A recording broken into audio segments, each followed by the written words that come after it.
Welcome to the regular meeting of the Larkspur City Council. I'm Dan Hilmer, serving as mayor. 2 more meetings.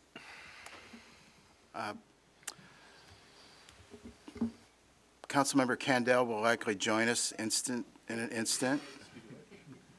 So we'll give him 15 seconds.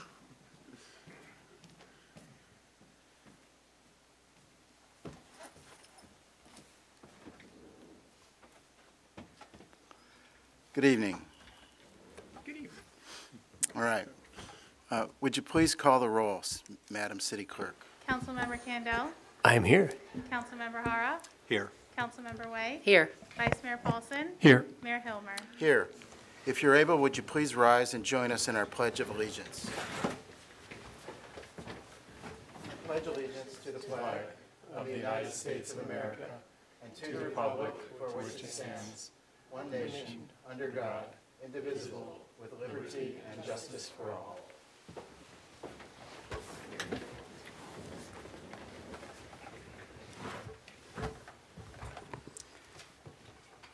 The next item on our agenda this evening is public comment. Are there members of the public that are here in the audience this evening or online that would like to ask questions or make comments regarding items that are not listed on this evening's agenda? Dr. Kerr, would you please go to the microphone and repeat who you are and where you live? Hi, I'm Dr. Douglas Kerr. I live at 19 Monte Vista Avenue in Larkspur. And I'm here to talk about the codes, the REACH codes, which are very broad and encompassing transportation and buildings.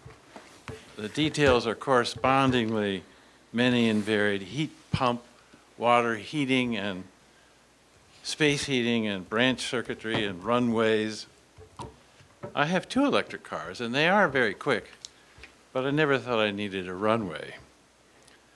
The point is that I want to stay out of those details and focus on the obviously, indisputably, overridingly important issue of the destruction of planet Earth.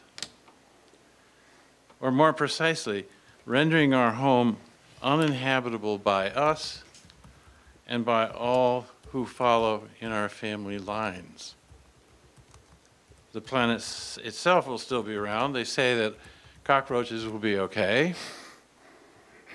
But we and our children and the next generation and the next generation will find it increasingly hard to combat the results of global heating until humans will not be able to live here at all. The currently rising temperature will surpass a temperature that will launch natural processes which will accelerate global heating and which cannot be reversed.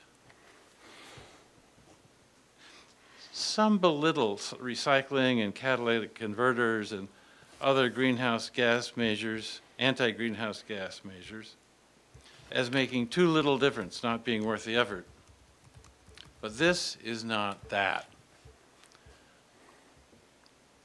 This would not make too little difference. This is how all the new buildings that state mandates will require us to build, as well as all the new buildings the market will build, how all these buildings will be built in a manner to create more greenhouse gases and more increases in the Earth's temperature, or in a manner that will prevent these buildings from contributing to natural gas fumes and increased greenhouse gases.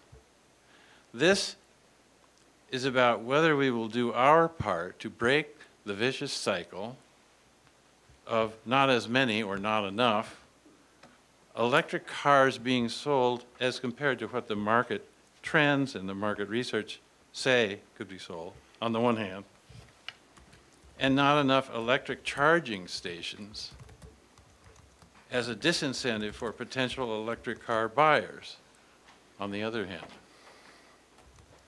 The 3 REACH codes would be a big impact because Marin is a wealthy county that will continue to build lots of buildings and buy lots of cars. This is a chance for us to do the right thing by eliminating future greenhouse gases and their contribution to global heating. With the other towns and the county who have adopted the REACH codes, this is a chance for us to set an example. Please put this on the agenda. Please discuss it. Please adopt it. Thank you for your attention. Thank you for your comments.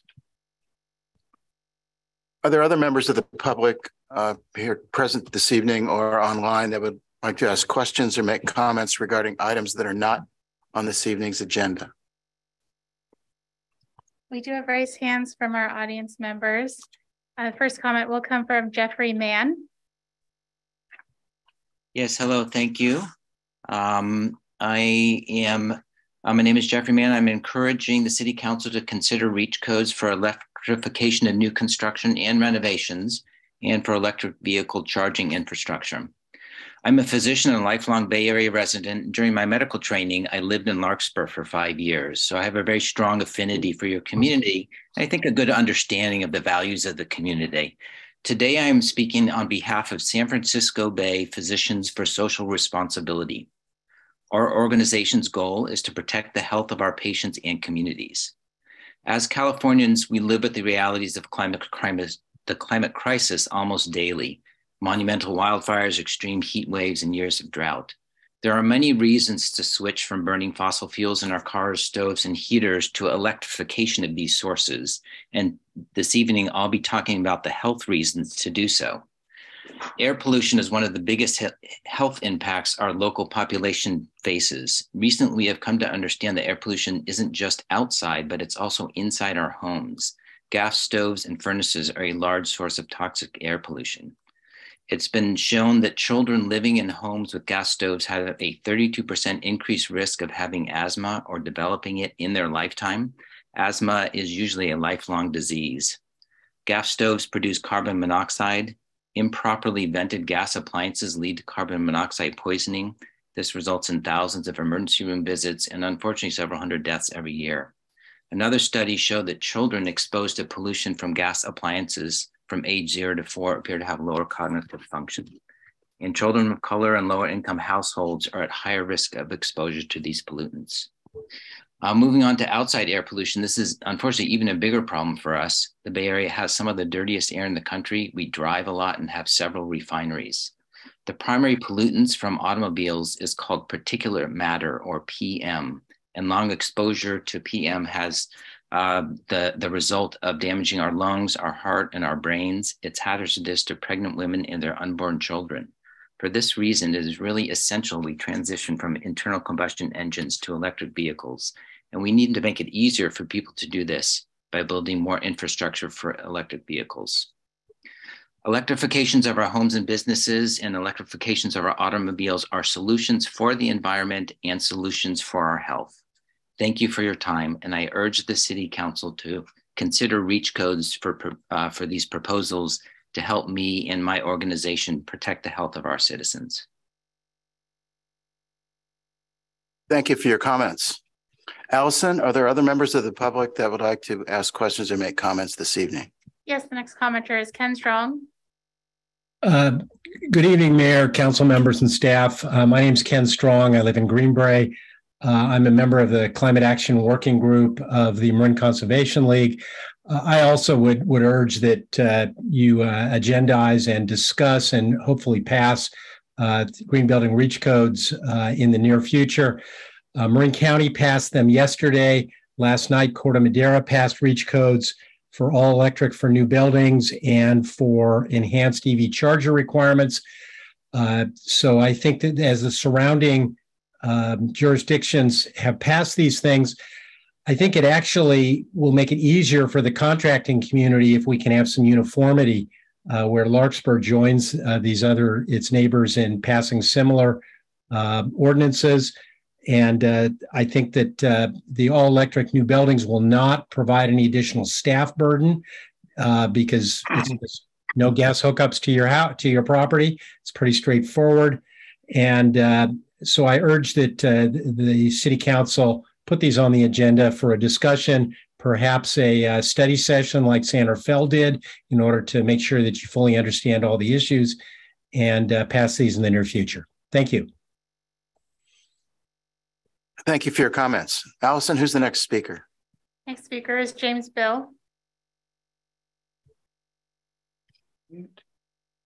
Hello, my name is James Bill, and I live in Larkspur on Olive Avenue. I'm an architect, and I'm urging the council to adopt these three REACH codes. I think it's essential for both our city and for the population and for children. As you know, it's climate change is here now. It's so if we could adopt those, discuss them and bring them up in part of a near future agenda, that would be extremely important for everybody. As we just heard one doctor mentioning how it's affecting people's lives, our children's lives. And climate change in general is going to be so devastating to our children. And I just care so much about what is possibly going to happen as we watch wildlife and trees and are, dying right now. And, this is just the beginning. So we've electrified our house, and it has saved us operating expenses. We've put a hot heat pump water heater that provides heat for our hot water as well as our space heating. It has also what we call a water backup, or a battery, as it collects hot water when the sun is shining and when electricity is cheap. And so we don't use it we don't heat our water or heat our space heating with electricity that comes from dirty electricity. So we put this backup heat, and then we use it whenever we need it. And we are using it when the electricity is cleanest and cheapest. So, and so it's really saved us a lot of money in terms of our operating expenses. So, I urge you to get the ball rolling sooner than later. It's important to me and to our children. Thank you very much. Thank you for your comments. Allison, are there other speakers in the queue? There are. David Muller is next. Good evening, Mayor Hilmer. It's nice to see you back at the council meeting. It's great to have you here. I hope you council members know that the public participating by Zoom did not have sound until right before the online commenters started. So we missed everything before that. I just wanted to let you know that. But this is David Muller, and I'm part of the Larkspur Climate Group. And I understand that Larkspur may have been particularly interested in the outcome of the 1-hour study session that San Rafael City Council held on the 3 REACH codes immediately prior to its November 7th meeting. And I attended that study session, which was excellent. And I can report that it appeared there was total alignment between staff and the City Council, all the members of the City Council, to adopt the all-electric for new construction and the enhanced EV charger REACH codes. And also, they added into that to prohibit any increases in the size of natural gas hookups at existing residences. And the San Rafael City Council has scheduled a first hearing to adopt these REACH codes at its November 21st meeting. It's already been mentioned that last night, the Corte Madera Town Council adopted the all-electric for new construction and enhanced EV charger REACH codes effective January 1st, 23. So that means right now, 5 Marin jurisdictions, 5 of the 12, will have adopted the all-electric for new construction REACH code by the end of this month. And 4 of these will have also adopted the enhanced EV charger REACH code. And several more Marin jurisdictions are poised to follow these 5 by early next year. It really is time for Larkspur to get going on this. The 3 proposed REACH codes have been widely vetted. They reflect input from all stakeholder groups. They're written and ready to adopt language. It won't take a lot of staff time. They are consistent with the recommendations of the Marin Grand Jury report on building electrification, and they'll help Larkspur meet several actions that this council is committed to in its climate action plan. So I really have to ask, what are we waiting for? The longer we put off the transition away from fossil fuels, the worse our climate crisis will become. And with comparable state or regional action 5 to 7 years off, it's up to local jurisdictions which can act much more nimbly to fill the regulatory time gap. In fact, adopting these REACH codes is among the few actions local jurisdictions can take to directly reduce greenhouse gas emissions. So in conclusion, we really need you to take action to help reduce our greenhouse gas emissions. And please hear me and the several other speakers tonight clearly. We are requesting that you add discussion of the 3 green building REACH codes to one of your next few council meetings. Thank you very much. Thank you for your comments. Allison, who's next? Next speaker will be Tom. Yes, this is Tom Flynn. Been a resident of Larkspur for over 30 years. And, I've watched the climate change here in Northern California, having grown up in Petaluma and being in this area, going to school in this area. And, just a few years ago, I think we're all quite, we're all quite familiar with what happened in the county just above us with terrible fires that completely shocked everyone, with fires moving in the order of 60 miles an hour, ripping through communities, destroying thousands of homes and other structures, killing people, and essentially, really being a major wake-up call. The climate change is happening now. And we've also seen with the drought, essentially, we're in the worst drought now in 1,200 years in the West. And it's just getting worse and worse.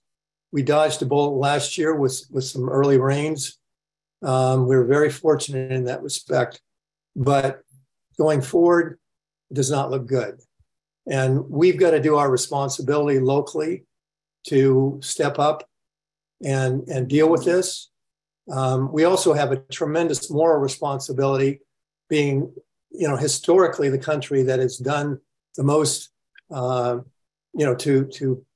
create these greenhouse gas emissions, while so much of the rest of the world, particularly in countries less fortunate than ours, are suffering some of the worst consequences, places like Pakistan. And I just urge you strongly, don't put yourself in a position where you're lagging.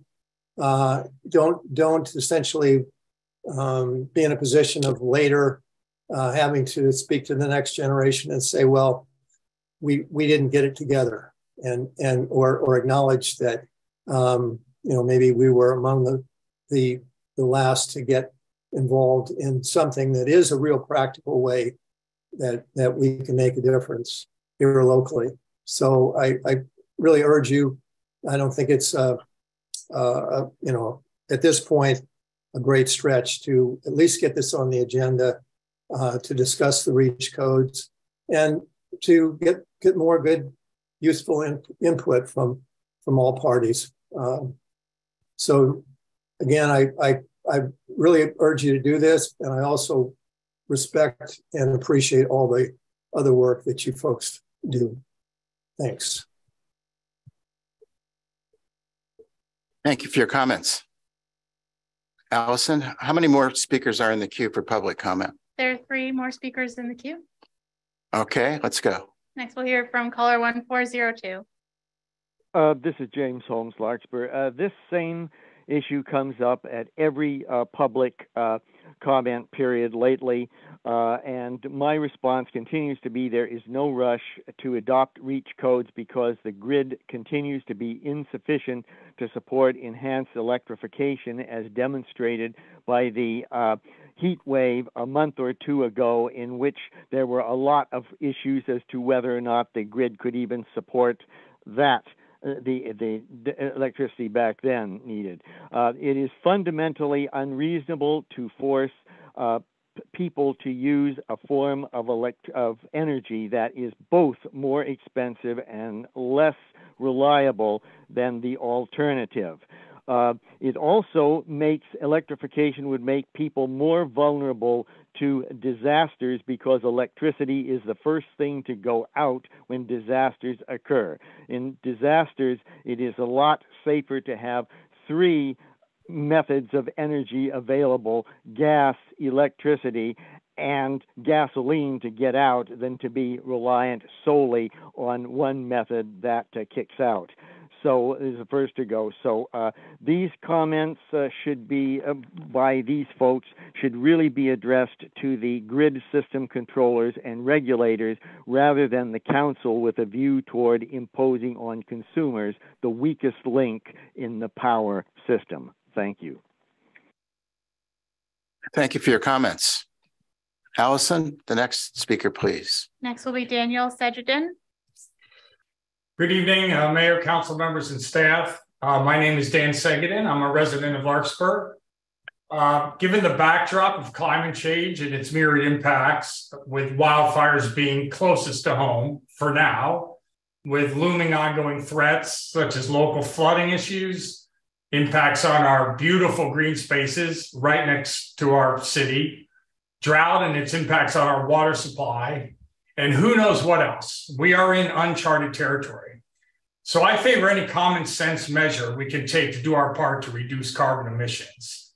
I urge the Larkspur City Council to add discussion and adoption of the 3 green building reach codes developed by Marin County to one of your few council meeting agendas, hopefully the next one. To just briefly address the fact that the previous speaker said the grid is not sufficient. The grid is sufficient to do this. MCE has said it's sufficient. PG&E has said it's sufficient. Rather, this is an opportunity for them to build, step up and build infrastructures needed, but there's plenty of capacity on the grid now to handle this incremental change. So in conclusion, I just want to say that, as a previous speaker has mentioned, these have been widely vetted. They're ready to go. They're consistent with that Marin Civil Grand Jury report. Larkspur has had input into these. So I urge you to please add discussion and adoption of these 3 to your next council meeting agenda. Thank you very much for your time and attention to this issue. Thank you for your comments. Allison, how many more speakers are in queue? The final commenter, Carleen Cullen. Please, welcome. Yes, good evening. Thank you for allowing us to have this time for public comment. My name is Carleen Cullen. I'm the founder and executive director of Cool the Earth, a nonprofit I started 15 years ago, and Ride and Drive Clean, which is a nonprofit collaboration to advance EV driving. So I wanted to address EVs specifically, noting first of all that installing EV charging infrastructure or make ready for EV charging is pennies on the dollars if we do it with new construction versus after the fact. It's a significant savings.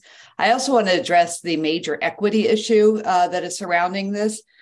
First of all, charging at home is by far the least expensive way to charge. So it's really important that we offer people charging at home. Secondly, it is the most convenient. You don't have to go out and spend time at a public charging station.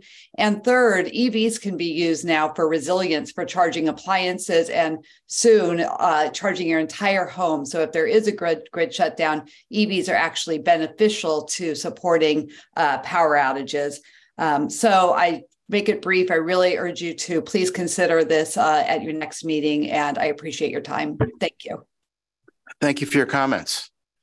If there are no further public comment speakers, we'll close public comment and move to the next item on the agenda. We have no presentations or proclamations this evening. We'll move to the consent calendar, consideration for adoption. Are there items on the consent calendar that members of the council would like to pull for questions or comment? The public that would like to pull items from the consent calendar for questions or comment? Looking for any raised hands from our audience members. There's no public comment. We'll close public comment. I would entertain a motion from the council regarding consideration of approval of the consent calendar. So moved. Is there a second? I'll second it. We have a motion and a second. Would the city clerk please call the roll? Councilmember Kando? Yes. Councilmember Hara? Yes. Councilmember Paulson? Yes. I apologize, Councilmember Way. Yes. Vice Mayor Paulson? Yes. Mayor Hilmer? I vote aye. The consent calendar is adopted by a unanimous vote. The next item on this evening's agenda is the city manager's oral report. Good evening, Dan. Good evening, Mayor Dan. I'm going to keep this brief. I just have one announcement to make for this evening. This Friday, November 18, from 10 a.m. to 12:30 p.m., we're excited to be doing a community build event at Niven Park. Folks who live in this side of town may remember that we did this at the Heather Gardens Park years ago. You don't need to be an expert in construction. If you think you can handle a wrench or an electric screwdriver, we have a job for you, and you can take pride in having helped put together some of the benches and picnic tables that are going to be sprucing up Niven Park before it gets really spruced up, as we all know from our exciting new playground investment that we're receiving. So encourage folks to come on out. We'd love to see you. Nice community opportunity, Niven Park, 10 a.m., 12:30 p.m. on Friday. That's it, Mr. Mayor.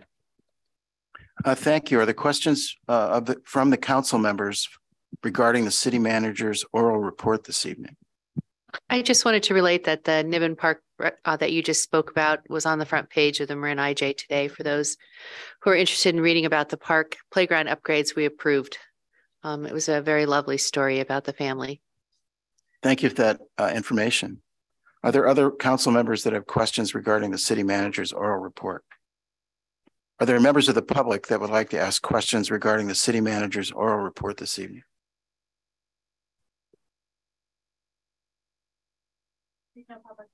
All right, we'll close the city manager's oral report.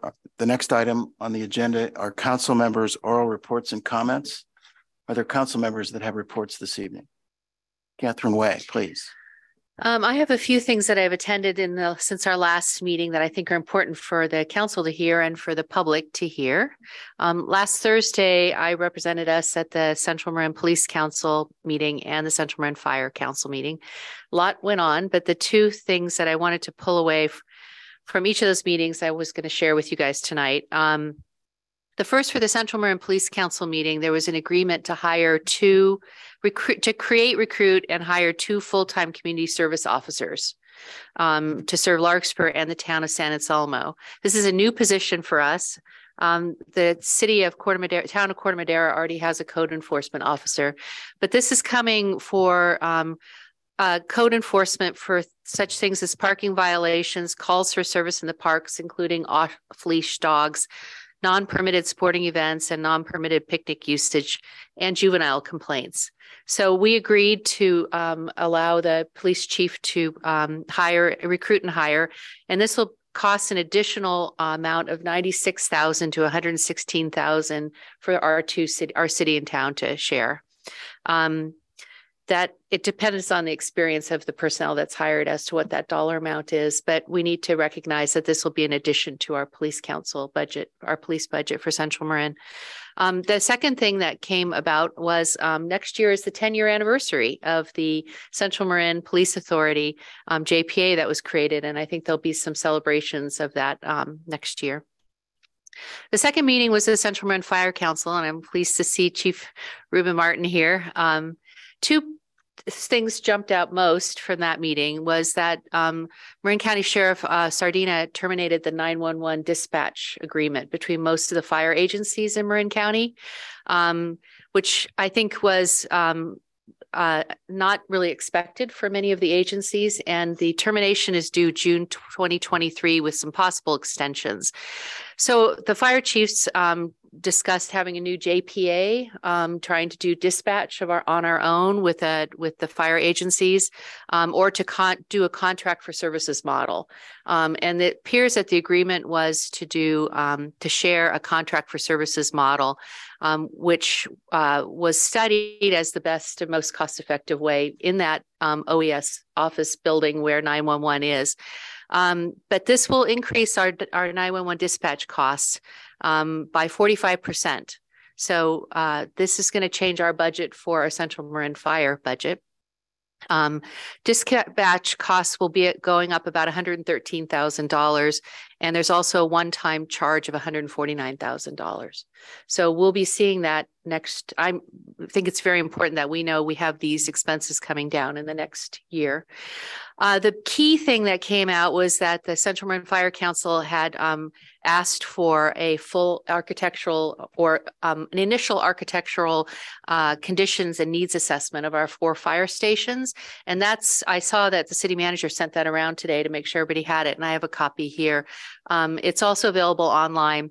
All 4 fire stations were reviewed by Jeff Katz, who is a respected fire professional, and he's also an architect who specializes in fire station design.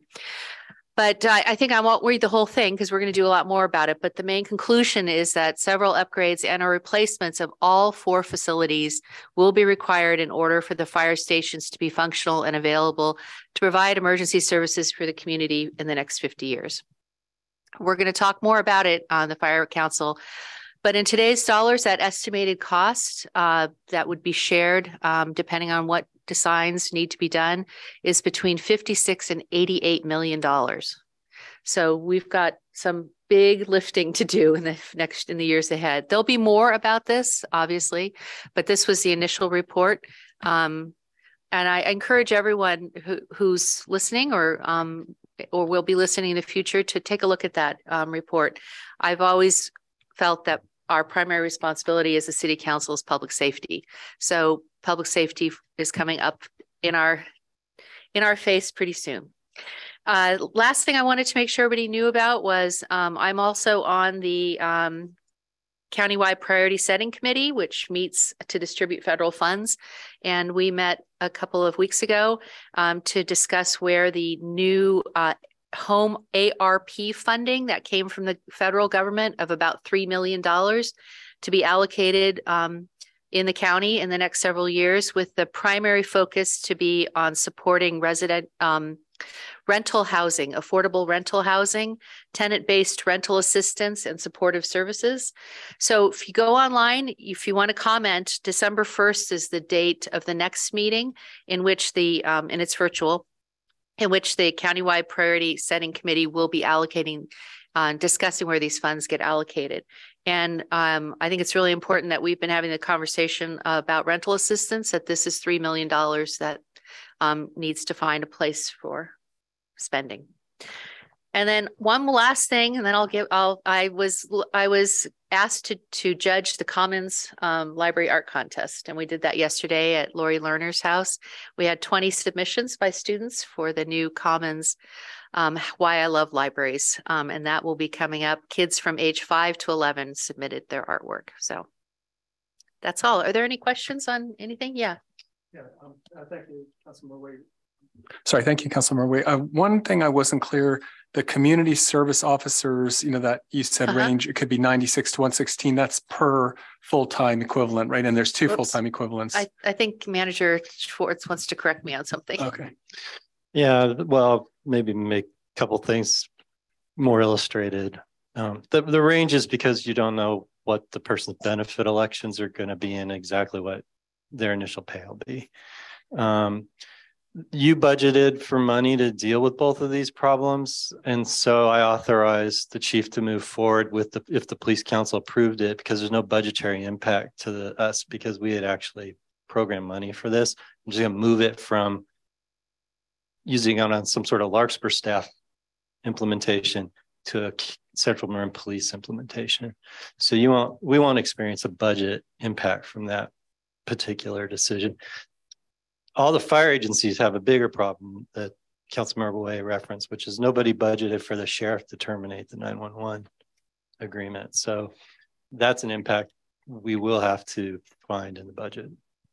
Okay, so just a point of clarification, the amount is let's just call it 100. We don't know the exact number times 2, right? Because it's 2 positions. So each, sorry. Next time I'll have to put this on the agenda. I don't want to get too deep. Okay. The city attorney's going to get on me. The problems that you have been hearing complaints about, we have talked about predominantly significant community complaints about the behavior of individuals and groups in Piper Park, and plus the need for more parking enforcement. Those problems are dealt with already in Corte Madera by in-house code enforcement officers. Larkspur and San Anselmo have historically addressed those problems with police cadets. The police cadet program is feeling the we can't find employees problem tenfold. So I think there's 1 police cadet on payroll right now. So Larkspur has agreed to fund 1 of the CSOs, and San Anselmo's agreed to fund the other CSO. Okay. However, they will be cross-trained. They will at different times potentially work. There's not going to be a San Anselmo CSO and a Larkspur CSO.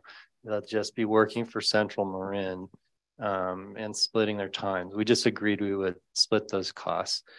They'll be generating some revenue. We're not doing this to generate revenue, but particularly in San Anselmo where they have parking meters, and that'll be applied to their costs, and any revenue generated in Larkspur would be applied to offset our costs. Okay, thanks for the clarification. Thanks for the better clarification than I was able to give on that. It's all right. Other council member reports this evening. Councilmember Harrell. Thank you, Mr. Mayor. Just a couple of things. First, just as a preliminary matter, I'd like to acknowledge some of the public speakers this evening and their encouragement for us to move forward with the proposed REACH code ordinances. I just wanted to state on the record that I'm in favor of that, and I hope the city is able to make good progress towards that end in the near future. Second thing I just wanted to mention briefly, Gabe Paulson and I are on the ad hoc subcommittee or committee to address the potential for adoption of a rent stabilization ordinance. Mr. Paulson and I have been talking about that issue on and off on a regular basis, including even this afternoon. We are developing some thoughts of ours on some of the basic parameters that would have to go into such an ordinance and maybe ancillary ordinances. We do want to have some further discussion internally with city staff to make sure we're all on the same page in terms of the direction we anticipate for that in the future. I think we hope to have a meeting with staff in the very near future. If possible, we could schedule it next week or maybe right after Thanksgiving, and try to put some more flesh on the bones in terms of a potential ordinance that could be adopted. And we're not prejudging the outcome of that discussion, and we certainly are not prejudging the outcome of council's consideration if we move forward with a proposal. So I hope to report to the public soon on some concrete steps that we'll be taking to move that process forward. So I just would ask the public to stay tuned. Just 2 more things real quick. One, MCE Clean Energy. I represent the city of Larkspur on MCE's board and chair the board's executive committee. We've been working hard to try to address in that setting the rate implications of increasing energy procurement costs. The energy markets have continued to create challenges for MCE as well as every other electric energy supplier in the state of California. And we're just going to have to address that. We do have a full board meeting tomorrow night. I'll be attending that meeting to address that issue, among other things. And then finally, I just wanted to mention that Gabe Paulson and I serve on the Housing Steering Committee with members of the Planning Commission and staff. We've been meeting regularly to flesh out the details of our housing element. It's a real challenge to do that. There are a range of issues that need to be considered in that context. But we hope to have a draft available to the public for consideration here quite shortly, in the next, maybe even the next couple of days. In fact, I noticed the bucket outside the door here has a big binder full of materials that we will be considering at our next steering committee meeting, which is tomorrow night, before my MCE meeting. So I'll have to be rushing through that a little bit. But it's really urgent. We've really got to kind of put other things to the side so we can make progress on the housing element, because we do have a deadline to get that in, I believe, by the end of January to Sacramento. Or else there will be potential consequences for us that I think we want to try to avoid as best we can. I did hear on the radio today that I think it was the city of Alameda that had adopted their housing element yesterday, I think. So other jurisdictions are moving forward with this. In order to meet that end of January timeline, we've got to do the same thing. We've made some great progress on that. We have some terrific consultants that are helping us with that. I hope the public will be pleased with what they see from some of the elements that we've been putting together in that context. So we'll be getting that out and hopefully have an opportunity for more thorough public review and comment on what we come up with. And that's all I have to report. Thank you. Thank you. Councilmember Kendall, do you have any reports this evening? No. I unfortunately have two items. First one, I want to recognize Councilmember-elect Kevin Carroll, who's in the audience this evening.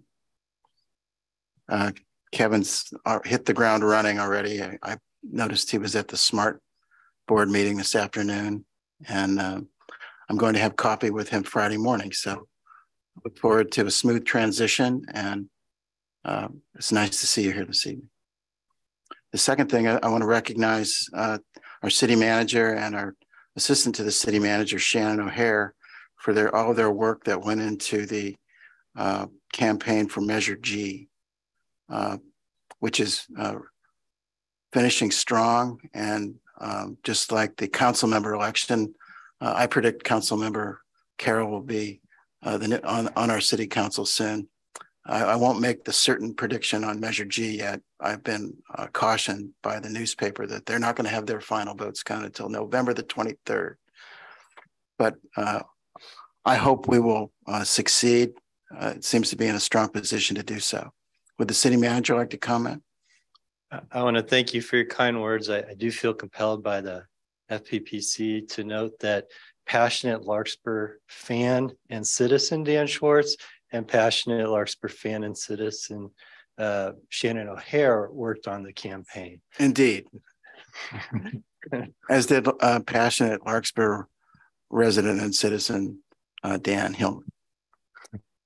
And ex-mayor citizen Ann Morrison. All right.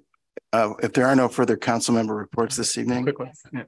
Councilmember, Vice Mayor Paulson, I'm sorry. Yeah, no worries. So I just have two brief things. I wanted to just follow up on we were talking about the Central Marin Police, and I felt like, thanking them for what I see as increased enforcement. Just this afternoon, I saw an actual motorcycle driving on the bike path by the end of William, and I thought that was pretty heavy-handed and over the top, but I do think the e-bikes are essentially motorcycles that are quiet and they're extremely dangerous. And I have young kids, and I think we all really just want people to use those vehicles responsibly. So I really appreciate the the follow-up and the effort.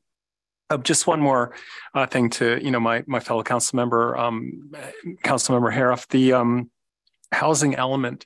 I think is so consequential for the community. And I'm looking at Zoom and there are not that many people, we maybe have 20, 25 people listening, but if there's any way to spread the word, how important this is, we're really looking at adding 979 units to Larkspur, which, as ad hoc, as housing steering members, we want to preserve the character of the community. We want to increase housing stock for affordability, but we really want the public to have, the seat at the table and speak. And I'm going to personally do some outreach again to see if we can engage more people in this process, because I just think it's so important, and it's perhaps too technical, and it hasn't, gotten enough people's curiosity or passion as some of the other issues that come up here. And on the rent stabilization ad hoc, I think Councilmember Harif said it well. I just wanted to be a little bit more detailed. What we're trying to do specifically is try to digest and summarize everything we've heard and set some parameters that staff can then work with to tell us what an ordinance might look like. And so just to list out some of the parameters, that would be, what kind of cap are we talking about if we go that way? What is just cause? How would we address that?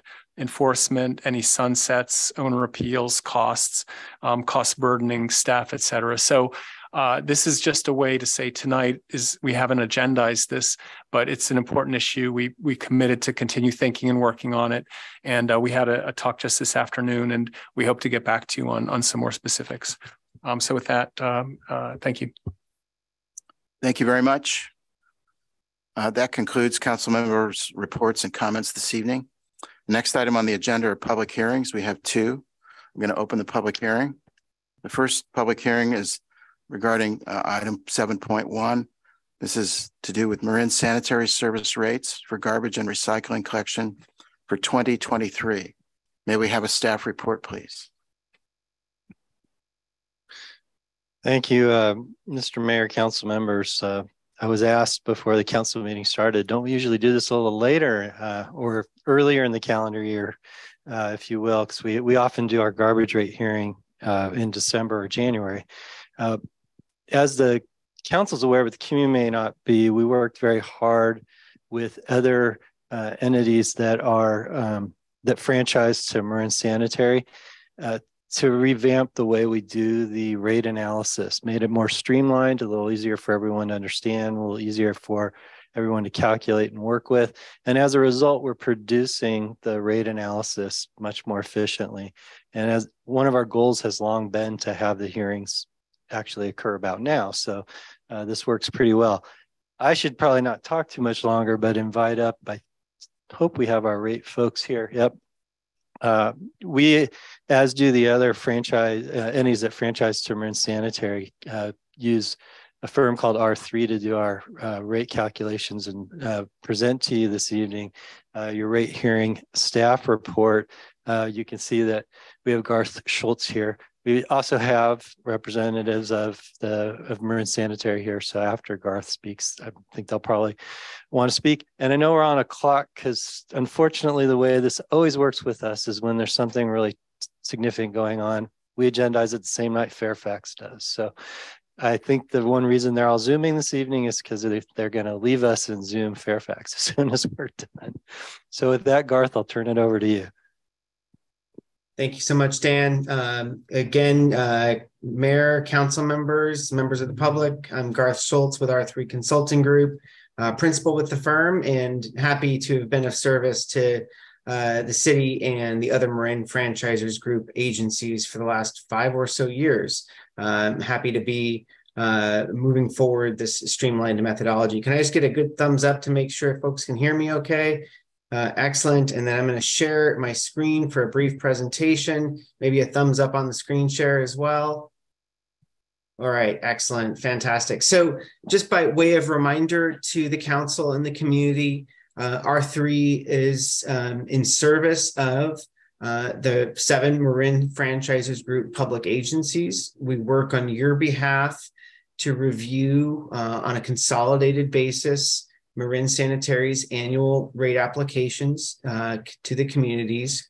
We work in the interest of you and your ratepayers and not for Marin Sanitary, though we do work arm in arm to effectuate good outcomes and conclusions with them. And very happy to present that their application this year was spotless after many years of working to this outcome, a real good and clean outcome, and with good results overall for the town, city and the communities. Okay, so this is what we'll cover this evening, the background of the methodology, just as a high-level overview of what it does and why it does it. Talk about Marin Sanitary's compensation from rates paid by ratepayers, end with your rate adjustment for the coming 2023 year per your agreement with Marin Sanitary Service.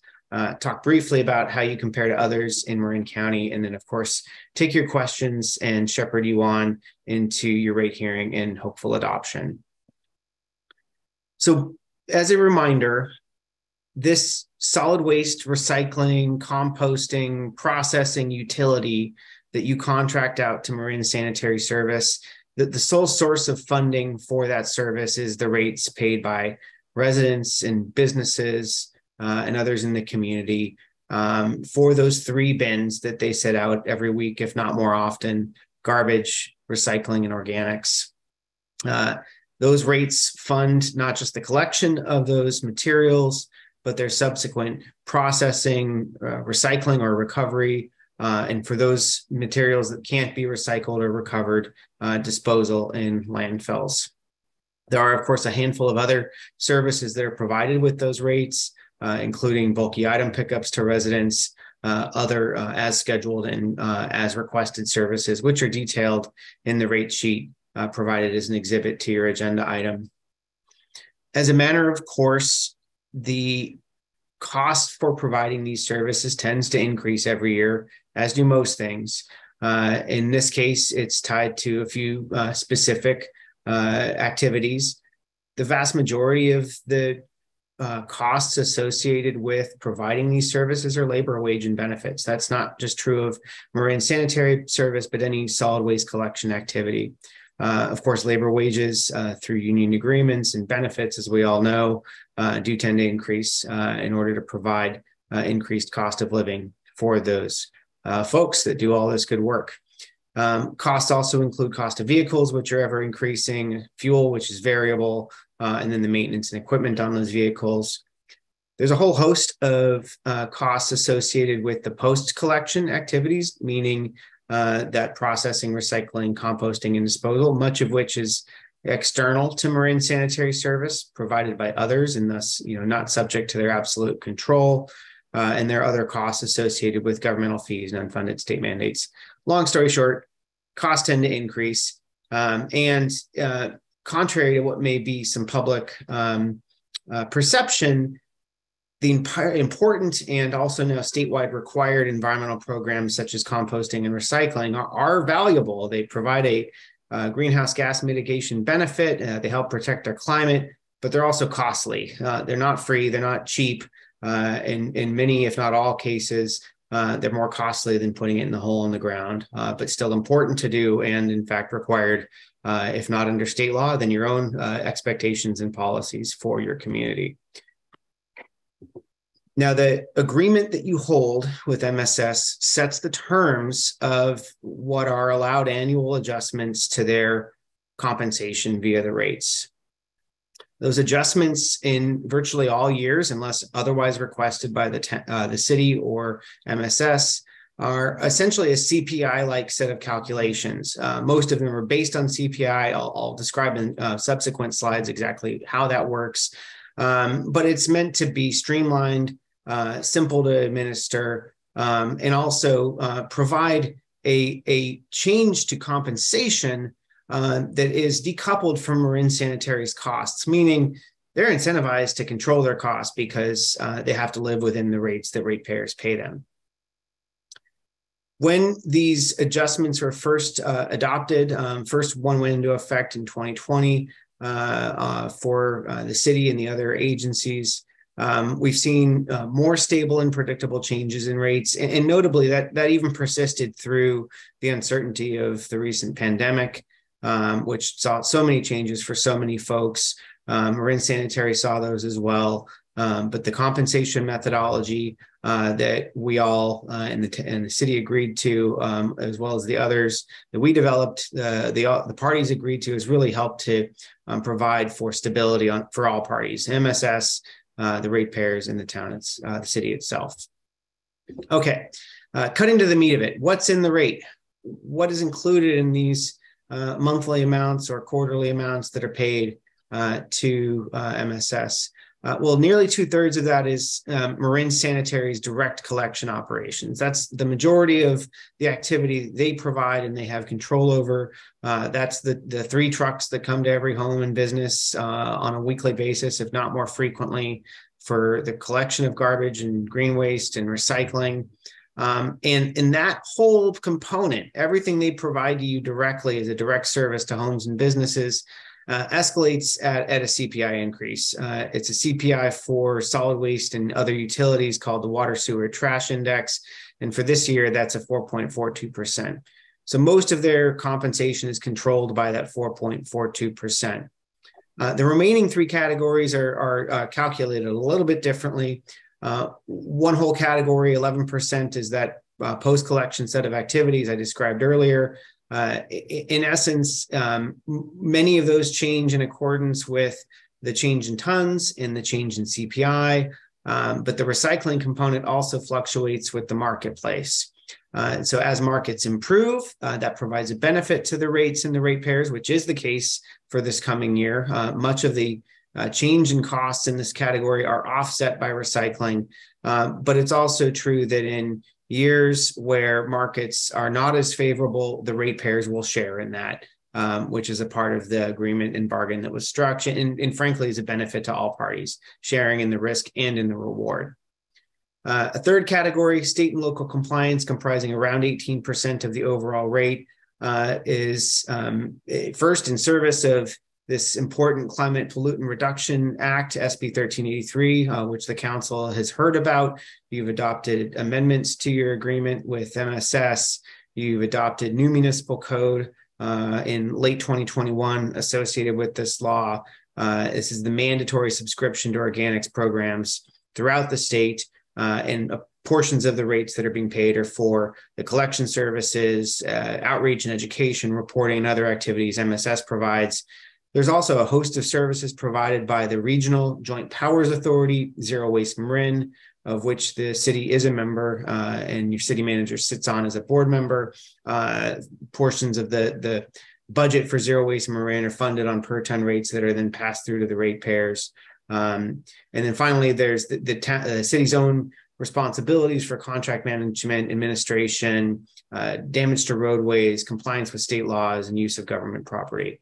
And then a final component is an allowance for profit built into the rate and the compensation. This is normal, if not low-end regional industry standard profit margin, helps compensate MSS for their investments and their risks. But important to note here is that this isn't guaranteed. MSS has to live within the revenue stream that's provided via the rates in order to earn a profit. Should their expenses exceed what's anticipated by this profit allowance, well, that cuts into their profit margin, thus the incentivization for them to live within those means. Now for the city, upcoming, as allowed by the agreement, as proposed by MSS, and as reviewed and concurred by my firm, R3, the rate adjustment would effective January 1 would be a 5.45% increase. In comparison, last year's rate increase was 0.73% increase. So taking those 2 years, just on average, you're looking at more like a 2 to 3% total over the last 2 years on average. And the recent trend has been much closer to 4% on average year over year in the city over the last several years. This is, certainly on par with, if not lower than, rate adjustments we're seeing in other areas associated, of course, with the inflation rate, but also other change in costs associated with SB 1383 and recycling and all these other elements that you've already undertaken in prior years and already have covered through this solid waste program. What this means for your most common residential ratepayer is around $2.80, $2.79 to be precise, per month change in their residential subscription rate. That's most of your ratepayers. As a reminder to all, those residential customers who qualify for the PG&E Care program can get a 20% discount on their rate. That's listed in MSS's rate sheets attached to your packet. And The dollar changes to commercial rates vary because there's no one set subscription level for commercial. It's a menu of options for commercial ratepayers. But we found, and MSS has found, those costs can often be avoided through better recycling and waste reduction habits, which there certainly tends to be more opportunities in the commercial sector than others. In summary and in closing, your rates compare favorably to others in Marin County, as shown on this chart. You can see the gray bar stripping across the middle is the average rate of those communities shown here. Larkspur is circled in red. You're just slightly higher at $54.04 per month for the coming year. Then the average here shown is $52.86. That's a bit of an increase over your $51.25 presently in 2022. All of those green bars are the other Marin Sanitary Service agencies. You can note the nice clustering of those communities. Differences are minor and generally due to other programs and services that are not unique between the towns and the cities. And then on the left side are the other agencies, primary agencies in Marin County, provided by other service providers, including Recology, Bay Cities Refuse, Mill Valley Refuse Service, and Tamalpais provides their own municipal service. So you compare favorably, right around the average, and that's been consistent with prior trends and prior history. With that, happy to take questions you may have and then support you as you move forward with your rate hearing and hopeful adoption. Thank you so much for the time. Always a pleasure to be of service. Thank you for that presentation. Are there representatives from Marin Sanitary that would like to make additional comments before I ask for questions from the City Council? Okay. Yes. Thank you. Thank you, Honorable Mayor. This is Patty Garbarino, and I'm luckily and joined here by my colleagues, Roger Williams, our former CFO, my dad and hero, Joe Garbarino, on my left, your right. Ruben Hernandez, you can't see off the screen. He helps us with all of the legislative mandates so we can understand them, absorb them, and implement them. Justin Wilcock, our general manager, and Jason Raleigh, our CFO. We're very pleased to be able to continue to serve you all and proud of our service, and sincerely appreciate the positive comment that Garth made about our service, and I will share that with my colleagues tomorrow. We're also happy to address issues like the state mandate of 1383. We recently settled our Teamster contract successfully after several months of negotiations and back and forth, and everyone's very pleased, and it worked out to be something very fairly addressed and right in keeping with like communities as well. We had a successful Customer Appreciation Day. We had well over 200 people come and take part in tours and take back free compost, and it was just joy all around. That was September 24th. And we could also cover facility upgrades if you'd like. But the best way to do that, to come and see our new Tiger operation, which supplies additional support to getting rid of contaminations from our food waste to energy program, which was something back in 2024 we started in a partnership with the city of Larkspur and the city of San Rafael and CMSA. And we've got a new optical sort system going in. My point is, I'd love to have you all come down for a tour and see those in operation. So thank you for your time, and all of us are here and happy to answer any questions. Thank you very much. Are there members of the City Council that would like to ask questions of staff, consultants, or representatives from Marin Sanitary? Are there members of the public that would like to ask questions or make comments regarding the agenda item this evening? Looking for any raised hands from our audience members. The first comment will come from James Holmes. James Holmes, Larkspur. I have 3 questions and 2 comments, and I wonder if the mayor would like me to provide the questions first before the comments and take my answers to the questions first, or provide all 5 together. You have 3 minutes. Well, I'll just provide them all together then. The 2 large components, in this were the increased insurance premium and the carry forward from 2021, the revenue loss. My three questions are, the increased insurance premium was not charged to Marin Sanitary directly. It was paid by an affiliate, and then a portion was allocated to Marin Sanitary. My question is, how was the amount that was allocated to Marin Sanitary determined, and was that amount a straight pass-through, or did the affiliate add any sort of transfer payment that would increase the allocated premium in any way? My question 2 is, why should ratepayers absorb the entire 2021 COVID-related shortfall? Does the franchise agreement specifically authorize that? It seems to me it would be more reasonable for this extraordinary business expense to be shared by both parties and not just the ratepayers. My third question, attachment 7.1 shows the various amounts allocated to the various cities, and I wonder, why are the expenses and profits allocated to Larkspur greater than the expenses and profits allocated to San Anselmo, even though San Anselmo is considerably larger than Larkspur? Those are my three questions. My two comments, the cost index used in the franchise averages includes averages for water and sewer as well as trash collection.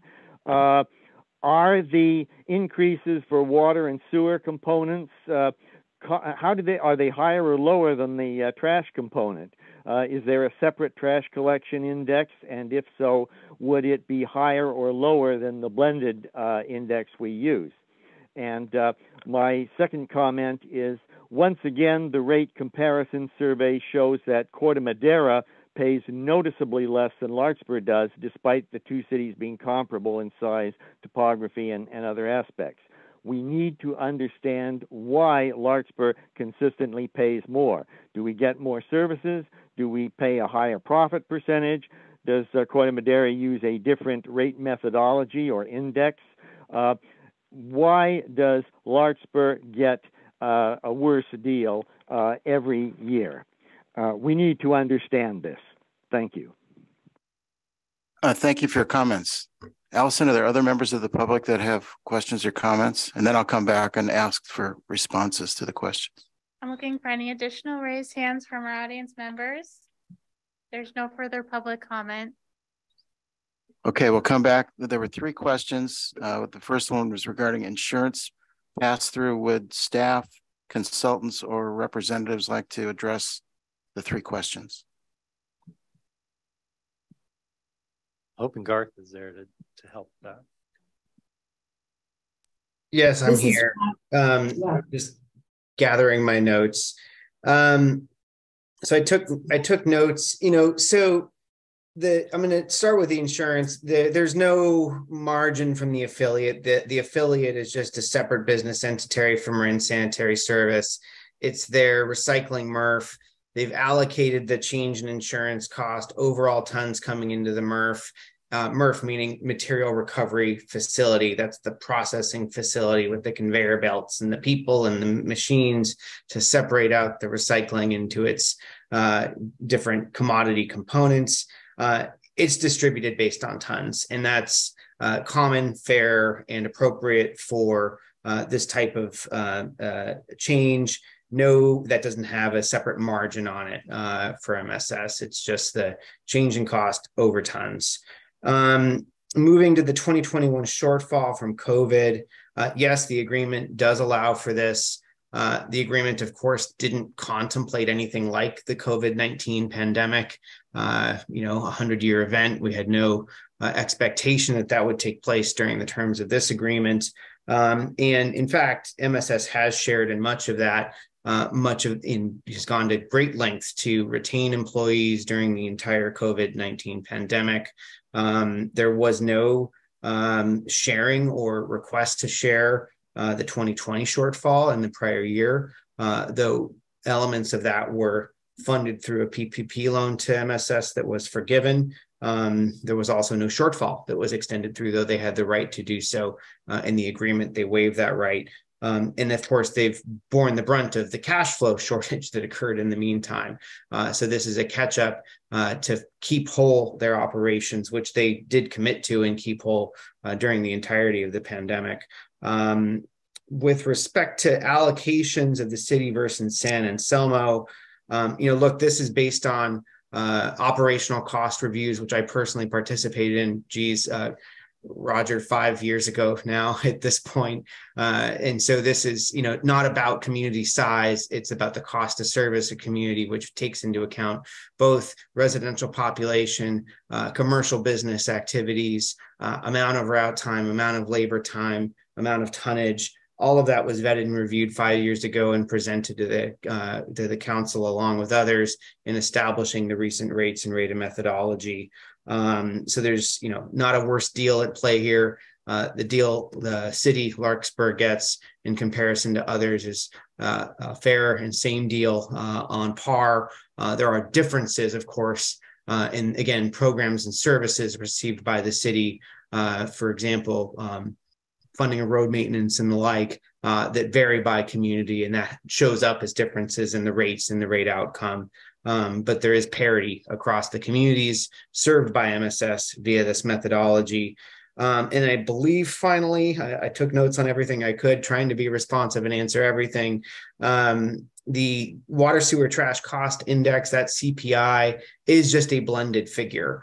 So it's not parsed out by water, sewer, or trash. It is just a combined utility index. I actually did happen to review that in comparison to the normal CPI and under other indices today, just as a side note, and it does perform very stably. It has a very consistent return ranging in the 3 to mid 4% on any given year. So again, predictable, stable, and appropriate for the type of operation that we're talking about here, which is that solid waste collection utility. Mayor, Council, I hope that answers all the questions. If there's anything I overlooked that you want an answer to, please let me know. Very helpful information. I appreciate your focus on the questions and comments. If there is no other additional public comment, we'll bring the discussion back to the City Council for consideration. Would Councilmember Kandel like to start? No, I'm good. Thank you. I'm ready to move the resolution. I would, if there is no further council discussion, I would ask for any additional public comment. Raise hands from our audience members and the chambers. There's no additional public comment. All right, I'll bring it back to the council and entertain a motion. I think I heard Councilmember Way. Yes, I will move resolution 83/22 for Marin sanitary service rates for garbage and recycling collection for 2023. I'd be happy to second that motion. We have a motion and a second. Would the city clerk please call the roll? Councilmember Kandel? Yes. Councilmember Hara? Yes. Councilmember Way? Yes. Vice Mayor Paulson? Yes. Mayor Hilmer? Yes. The motion passes unanimously. Patty and your team. The resolution has been passed unanimously, and that concludes that agenda item. Thank you all. Good night.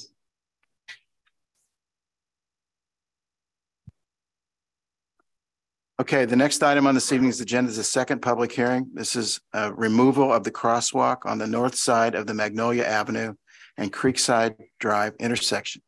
May we please have a staff report? Is this you, Alvin, or is this Julian?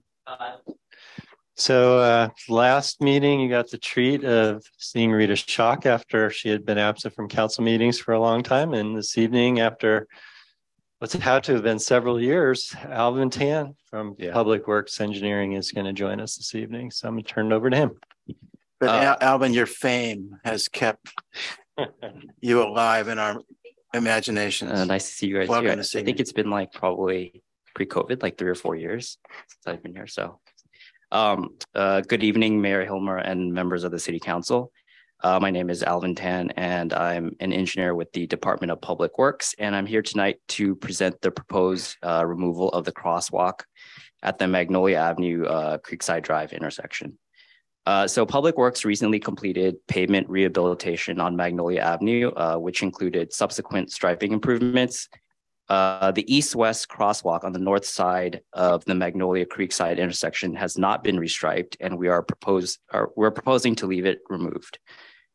City staff, in consultation with our traffic engineering consultant, has determined that the crosswalk is not needed, and that the other existing crosswalks at the intersection provide the public with the best and safest means to cross the street. The sidewalk on the west side of Magnolia, north of Creekside, is closed, and there's an existing barricade indicating that the pedestrians use the other side of the street. The barricade was placed as a requirement of a 2012 settlement agreement regarding accessible path of travel. And because the west side of the Magnolia, because the west side of Magnolia between Creekside and Bon Air is inaccessible, the crosswalk at this location is not needed. And the two other crosswalks shown on the exhibit will remain to allow pedestrians to cross to the east side of Magnolia. The California Vehicle Code section 21950.5 requires public notice for removal of existing crosswalks. And as such, the notification was displayed on both sides of Magnolia on November 3rd. I would now like to open the floor to City Council for any questions or comments and request the mayor conduct a public hearing. All right, this is a public hearing. Does the City Council have any questions of staff regarding the staff report? Did you get any public comments when you had a posting? I did, yeah. I got one public comment. I think the member of the public was confused about which crosswalk we're removing. So the north side crosswalk is currently, it's unrestriped. So I think she thought we were also removing the southern crosswalk as well. And she's like, well, there's no crosswalks left there. But I clarified with her and I replied and I did not receive a response. So I'm presuming that that was addressed. Are there other council member questions regarding resolution 83/22 and the staff report? Are there members of the public that would like to ask questions or make comments regarding this agenda item? For any raised hands from our audience members? There's no public comment. I will bring it back to the City Council for consideration of adopting resolution 84/22. I'd be happy to make a motion unless there's further conversation about it. We have a motion. Is there a second? I'll second. We have a motion and a second. Would you please call the roll and council members signify by saying aye? Councilmember Handel? Aye. Councilmember Hara? Aye. Councilmember Way? Aye. Vice Mayor Paulson? Aye. Mayor Hilmer? Aye. The motion passes unanimously. That closes our public hearings. We have several business items. The first one, 8.1, is an introduction and waiving the first reading of ordinance 1062, amending sections of Title 15 of the Larkspur Municipal Code to adopt by reference and amend provisions of the 2022 edition of the California Building Standards Code, Title 24, California Code of Regulations. Would please have a staff report? Thank you, Mr. Mayor. We're going to have a tag team from Zoom. We're going to have the Community Development Director, Elise Simonian, and then we also have representatives from Central Marin Fire who are here as well. So, Elise, I'm going to turn it over to you. Thank you. Good evening, Council. The City of Larkspur adopts rules and regulations for construction in Title 15, which is the city's building code. And the international building codes are published every 3 years. The California Building Standards Commission reviews the model code and determines changes to be made for the California Building Standards Code. And once the California code is published, local jurisdictions can amend and adopt the codes for their own jurisdiction. Staff is recommending adoption of the 2022 building standards with local amendments. These local amendments are primarily the same as existing local amendments to the code. However, we're recommending amendments to gate regulations to address gate safety in response to the death of a Green Bay child by a rolling gate in San Rafael in 2019. The proposed ordinance also includes some minor cleanup to include gender neutral terms throughout the code, to rename planning director to community development director, to amend a house numbering chapter, and to amend the construction demolition and debris chapter to be consistent with the Green Building Code. Staff recommends that you introduce the ordinance tonight and waive further reading. As you heard, a number of members of the public have requested the City Council to consider model electric vehicle and reach codes for all electric and new construction and certain remodels, and staff does intend to bring the model codes to the City Council for discussion in early 2023. And that concludes my report, unless you have any questions for me. Are there questions of staff from the City Council? Councilmember Herod. I just went on that very last point. Thank you for that clarification. I look forward to seeing those proposed code ordinances come before us. Thank you.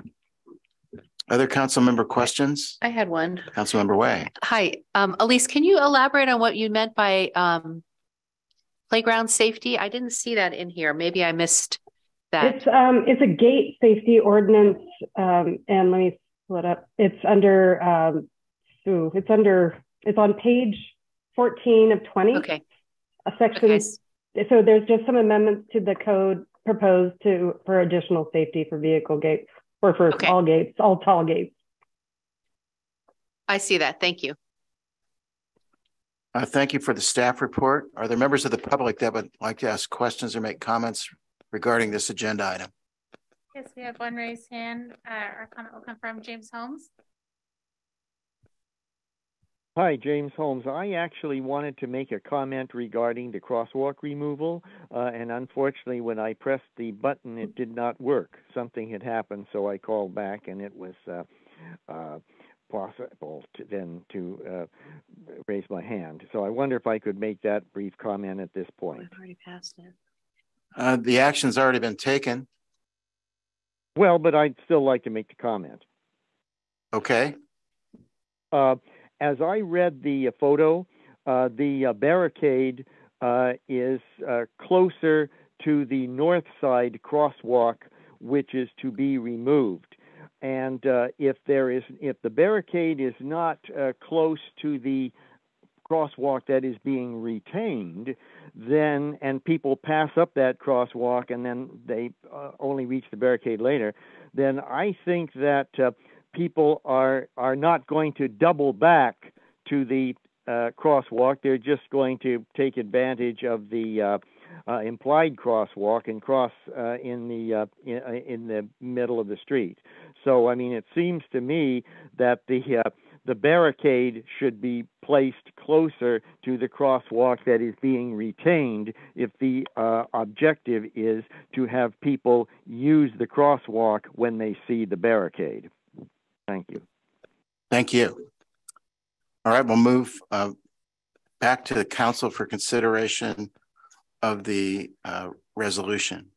I had a quick question. Vice Mayor Paulson. Thank you. So Elise and maybe Ruben too, I tried to read, it's about a 36-page document, and this is maybe a very basic question, but are these all additions or are these also updates, to the existing ordinance?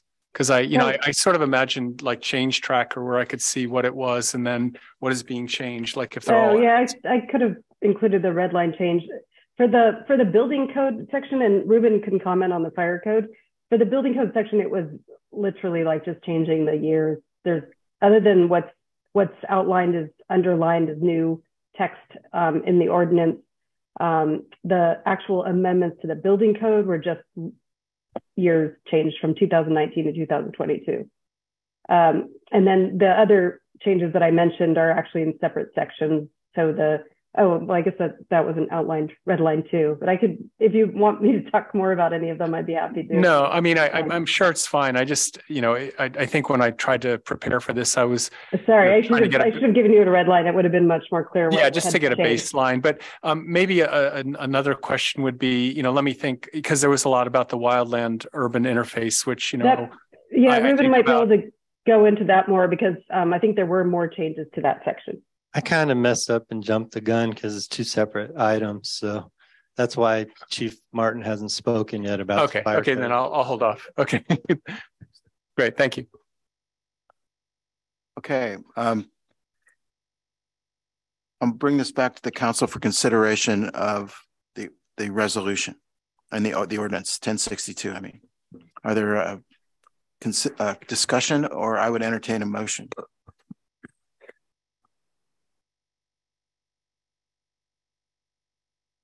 If no one else wants to make a motion, I'd be happy to.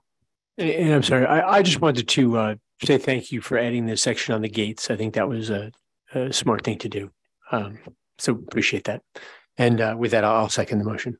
Thank you very much. We have a motion and a second. Would the city clerk please call the roll and signify by saying aye?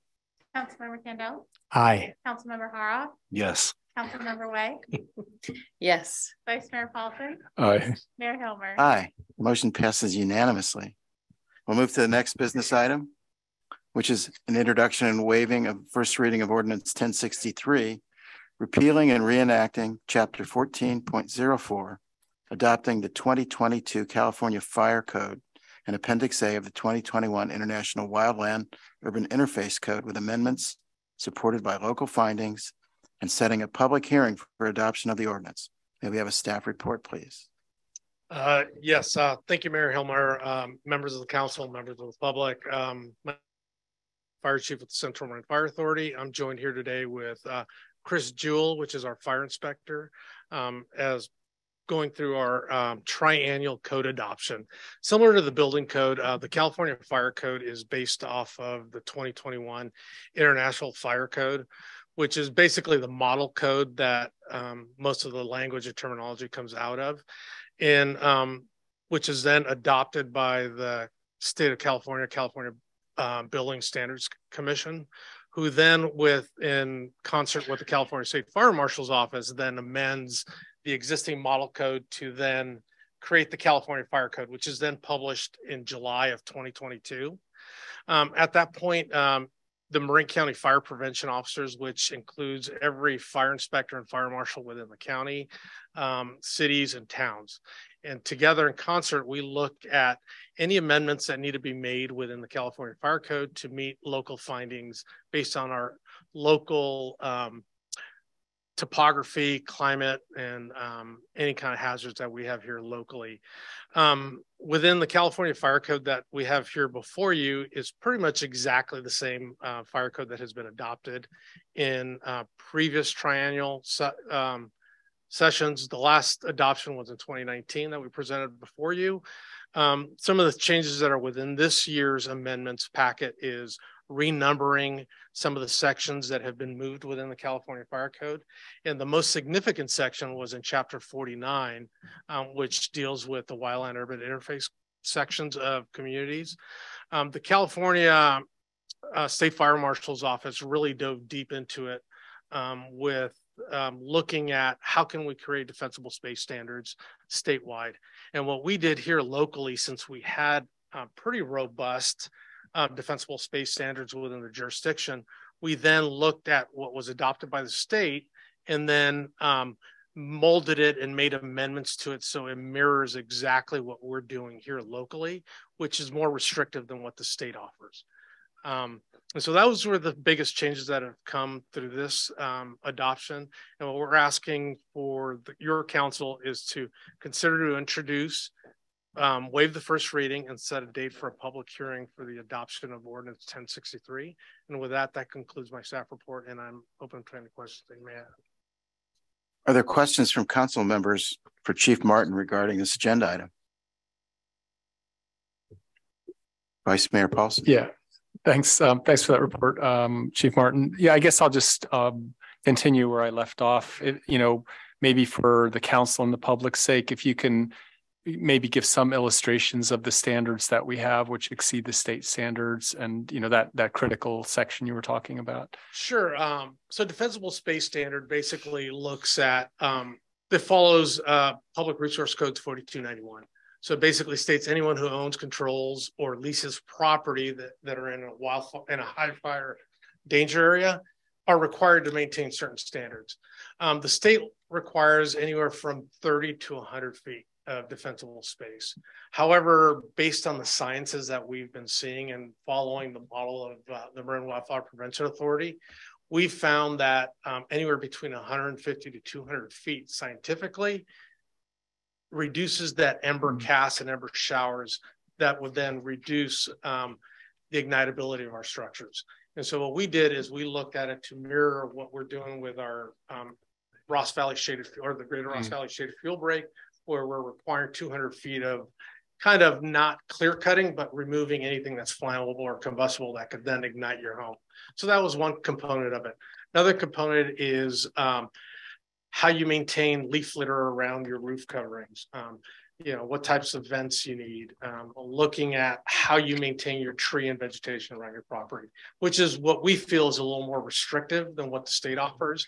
And one of the things to remember is these codes that are giving out are the minimum standard that the state requires.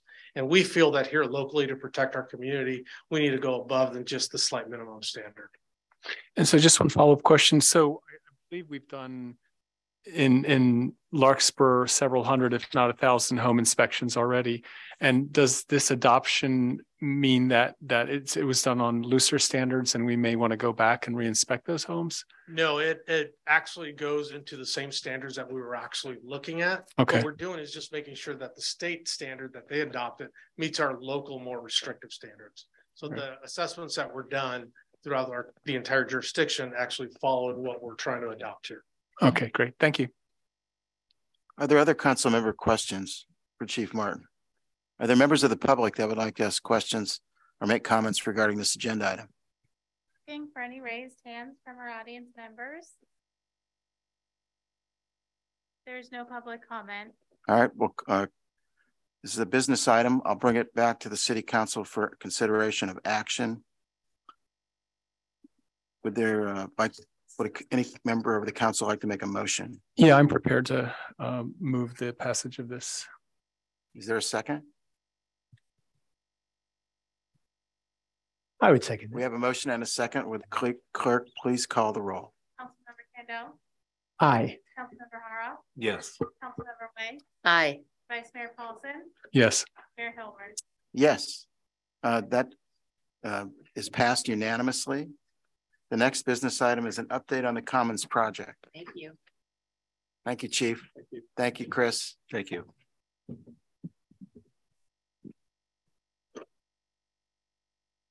Good evening, Mr. Mayor, members of council, members of the public. Julian Skinner, I'm the Public Works Director for the City of Larkspur. I'm going to share with you a presentation. We've been before you a few times. Slideshow. Over the last few months regarding the library project at the Commons.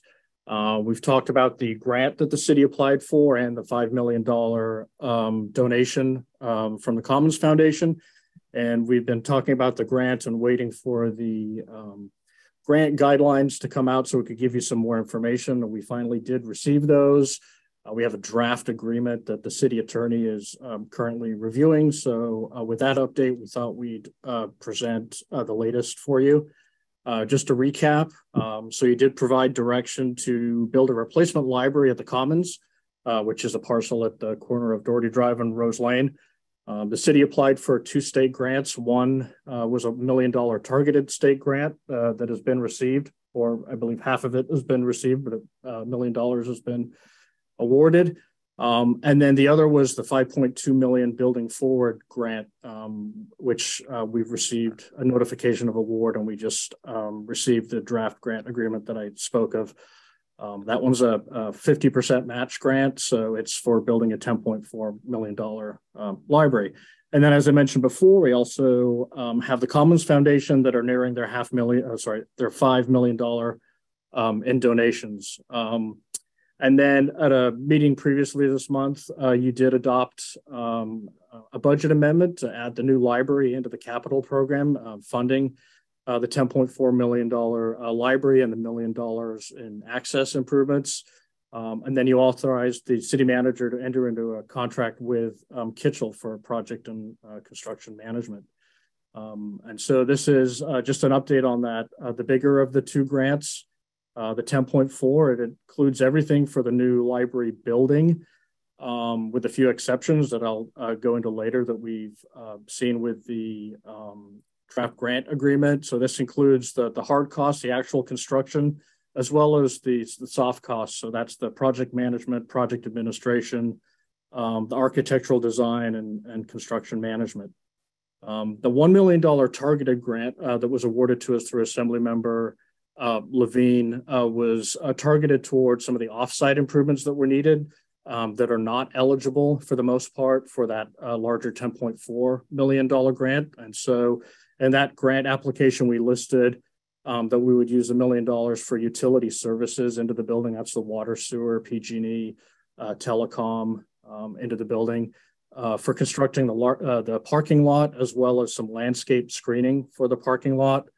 And then also access improvements, driveway into the site. And then of those items, the one with the asterisks there are the ones that were not eligible for the larger grant.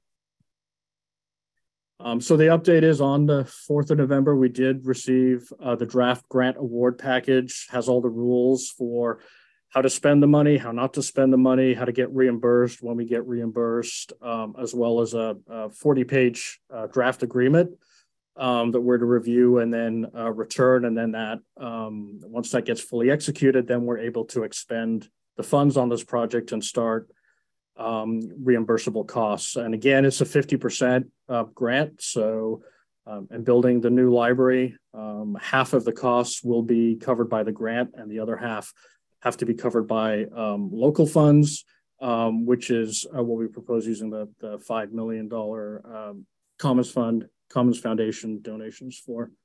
The timelines, the costs can't be incurred until the grant is fully executed. And so it's due back after we've reviewed it and signed it to the state 30 days after we received it. So beginning of December. And then it requires their countersignature and return to us. And then we're eligible to start incurring reimbursable expenses. The grant is for new building to be used as a library, as was detailed in our grant application. And then they do require that the building is used as a library for 10 years to make sure that the library grant money goes towards library. And as I mentioned, there are a number of ineligible costs. So things that are listed here are not eligible for the Building Forward grant and must be paid for outside of the grant. That includes some minor costs such as bidding and advertising and some public engagement, and then some other items that we'll be looking for funding for: book lockers and drops, a reserve fund, which is basically a maintenance fund and a set aside to make sure that we're able to maintain the building in the future. And then, as I mentioned before, the grant is primarily for rebuilding the library, so it does not include exterior items. So any landscaping and associated irrigation, any outdoor patio areas, sidewalks, and sitting areas are not eligible for that grant, as well as the parking lot that we mentioned we're going to use the Levine grant for. And then any furniture inside the building and furnishings are not eligible for that grant, as well as the cost of moving the library into the new building. Those are not eligible. The targeted grant has an expenditure deadline. This is the smaller grant, the $1 million grant for the offsite. Has an expenditure deadline currently of June 30th of 2023. We have applied for a 6-month extension so that we have until the end of next calendar year to spend that money on the parking lot and the access improvements and the utilities. It's likely doable to spend that money and get those improvements done by June of next year, but it really would be money better spent more efficiently if we could coordinate the design of that work with the design of the new library, such that we were sure the parking lot worked with where the new building landed and things like that. So we have applied for an extension so that we have an extra 6 months to spend that initial $1 million. This is the timeline. It's the same one that I showed a few months ago, although I have pushed all the dates out by about 30 days, which is reflective of the 30 days roughly that we waited for the final grant rules. So as you can see here, our goal is to get an RFQ out early next year. Again, we're proposing a design build process where we do a 2-step request for qualifications followed by a more detailed request for proposals. And then we hire a design build contractor who would finish off the preliminary design that we would do as part of the RFP process, and then get it through to a building permit stage, and then start the construction middle of next year and finishing sometime in the fall to early winter of 2025. And again, this grant, the larger grant, has a must spend by date of March 31st of 2026. So just a recap of the things on the Commons site. We have a couple of funded projects. We have the new library with the big grant and the Commons Foundation funding, the 10.4 million. And then we have the library infrastructure, which is a parking lot and utilities. Those are the two projects that you funded in the capital program at a previous meeting. Then we have a partially funded project, which is the library access, which is modifications we're looking at for Rose Lane to get cars into the property. We've listed it as partially funded because some of those costs will be covered by the Levine grant, but we anticipate we'll need additional funds if we're going to widen, add a turn lane into Rose Lane. And then we have a series of unfunded projects, and these are projects that fall outside of the grants that we've received and we haven't identified funding for at this point. We anticipate there's going to be some need for landscaping and outdoor space with the new library. So that's an unfunded need at the moment. As we've discussed before, we've been looking at building a second building concurrently with the 6,800 square foot library building, whether it contains multi-purpose space or other programming space or room for city offices, yet to be determined. But we've got that listed as a potential unfunded project at that site. And then also the building will need, the new library will need furniture and furnishings that are not eligible for the grant. So that's kind of a summary of the things we're looking at on the Commons parcel and the two funded projects that we're going to be moving forward with.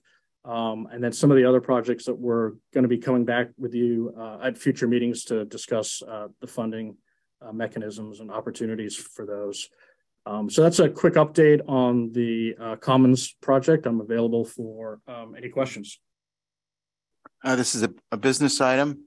There's no action. Are there questions or comments from city council members? Vice Mayor Paulson. Yeah, thank you, Mayor.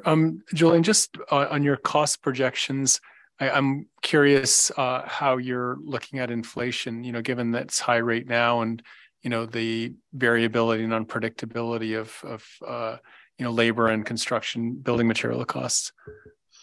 Yeah, so the two biggest numbers in here, which is the new library and the second building, when we developed those cost estimates, they included a cost escalation in them based on construction occurring 12 to 18 months out. So they already include a cost escalation based on our consultants' analysis of where the market is now and where they think it will be in 18 months. The other numbers we haven't, they're ballparkish at this point, the driveway and the furnishings, so we haven't applied any escalations to those at this point. Would you say if I may? Yeah, I want to make sure there's some clarity too. Julian, you correct if I'm wrong, but the way inflation factors in, you have to change your mindset. We're doing what would be called a design build project. We're going to go out to the design and construction world and we're going to say, we have 10.4 million. What can you build for 10.4 million? Mm-hmm. What inflation essentially may do is reduce what they tell us they can build for 10.4 million. It may not be quite the same scale or the siding, the materials, the finishes. Things might have to be different based on the costs out in the universe when they put their proposals before us. But we're going into this process saying we have a fixed amount of money to spend. So we're okay in that respect. It's what we'll get for it that may be affected by the cost of things in the world. So ultimately, by making it a fixed bid process, we don't bear the risk of inflation. In a sense, right. From a financial, purely bottom line standpoint, that's correct. Okay, great. Thank you. Other council member questions? Yes. Council member Way. Thank you, Julie. Oh, there you are, Julian. Thank you for that update. I just continue to be so impressed with their community members who've started the Commons Foundation and have really taken this opportunity to do a really once in a lifetime building that we'll see in Larkspur. And They've now reached 103% of their goal, which I think is spectacular. And today's announcement on their website that they're up to $5,171,000 and $474. So they continue to be very, just very compassionate and passionate about this project. And I'm really pleased with that. For those of you who are listening, there's still opportunities to get involved with the Commons Foundation. There's a lot still that needs to be funded in this project. But I just kudos to this team for their tenacity to keep this going. We wouldn't have seen this when we started this project 10 years ago. It's been a long haul, and I think we're going to see the opportunity to really find a remarkable public space. So where I am with that. Thank you. Other council member questions or comments regarding the business item? Are there members of the public that would like to ask questions or make comments regarding this agenda item? I'm looking for any raised hands from our audience members. There are no public comments, so raised hands. All right, this was an information item, correct? All right. Yes, so there's no action. Yeah. We'll close this item and move to the next business item. Options for location of city offices, which is, I believe, a follow-up discussion to the previous item. May we have a staff report, please? Yes, good evening again. This is me also. I'm going to pull up another document here. So yeah, this is a follow-up to a previous conversation that we had with the city council where we were looking at options for city offices, given that we've had a report from Kitchell regarding the condition of the building. And so while I'm not able to be there tonight, I do have help in the council chambers. Michael Mallory, who's a project director with Kitchell, who worked on putting this feasibility matrix together, is available in the council chambers, as well as Bill Johal, who's the vice president for the Northern California region for Kitchell. And those of you that have been here longer than me may recall that Bill worked on the Central Marin Police building some years ago.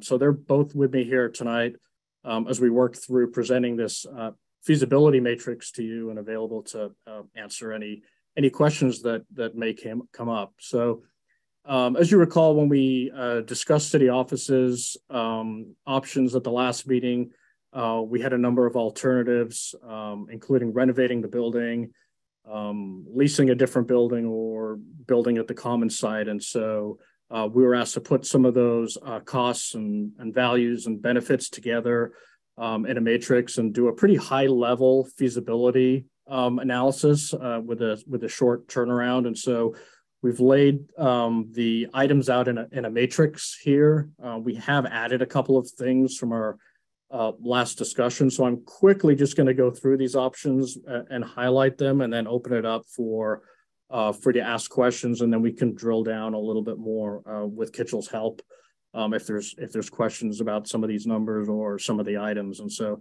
the first item, the first option here that we've thrown in that we didn't really discuss previously, but we kind of thought about. The question has come up, do we really need to spend $18 million to renovate 400 Magnolia to keep operating? And so that's the cost of redoing that building and making it a permanent city hall.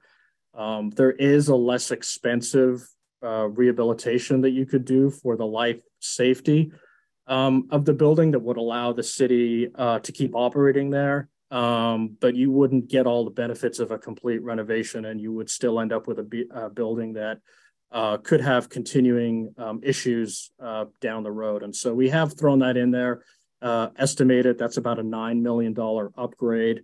It's a pretty expensive Band-Aid is how I would categorize that. So that's option one, which allows the city to stay at 400 Magnolia in the long term.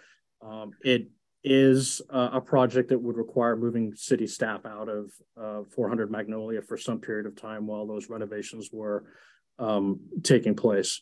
The second option listed here is the complete renovation of 400 Magnolia to a building that we could stay in comfortably for some time.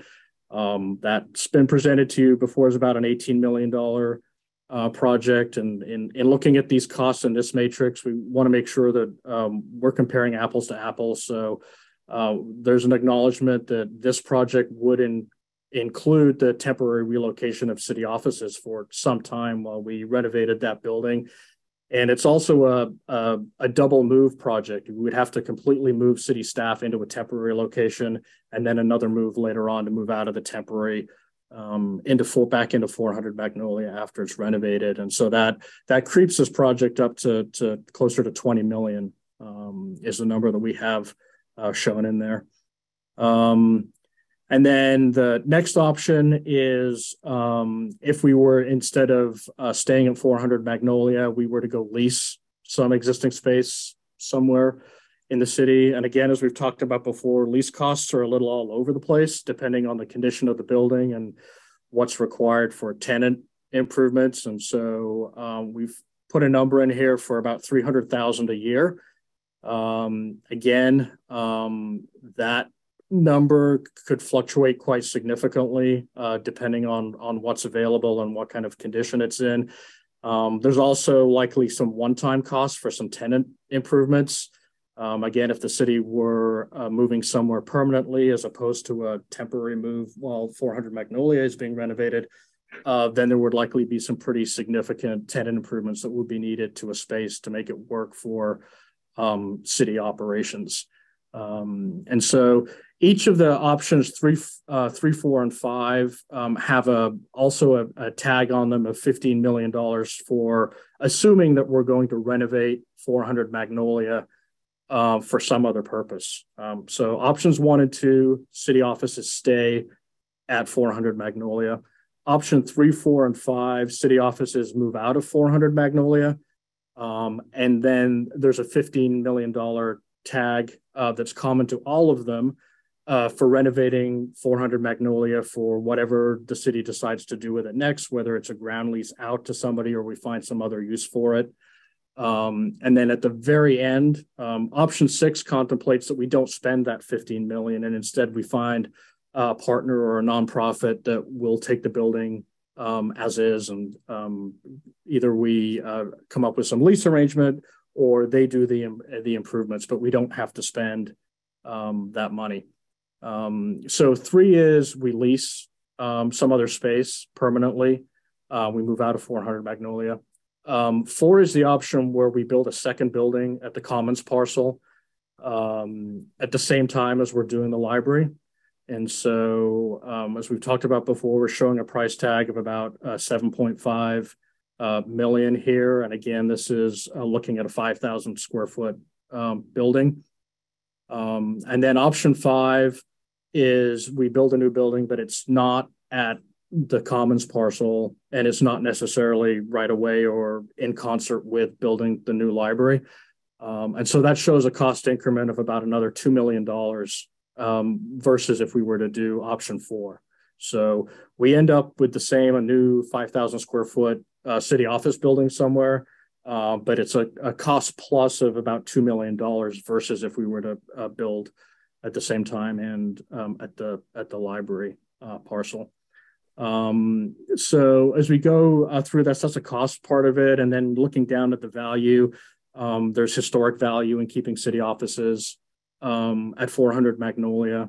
And there's values in the options of moving out and that the city offices are in a brand new building that we can build from scratch and design it exactly how we want a city offices to function for the staff and for the public. And then along with that, we have the leftover 400 Magnolia that we can either spend money on and ground lease, or we can work with somebody else on options to repurpose that building. And then we have an analysis here on timelines, and obviously the quickest option is to move out and lease new space. Probably tenant improvements are a quicker turnaround than building a new building, and they're certainly quicker than doing any major renovation to 400 Magnolia. And then at the bottom, you have a list of all the risks. Obviously, the one with the highest risk is staying at 400 Magnolia and doing the minimal life safety improvements. So that's basically the overview of the matrix. And so we've got the costs laid out here.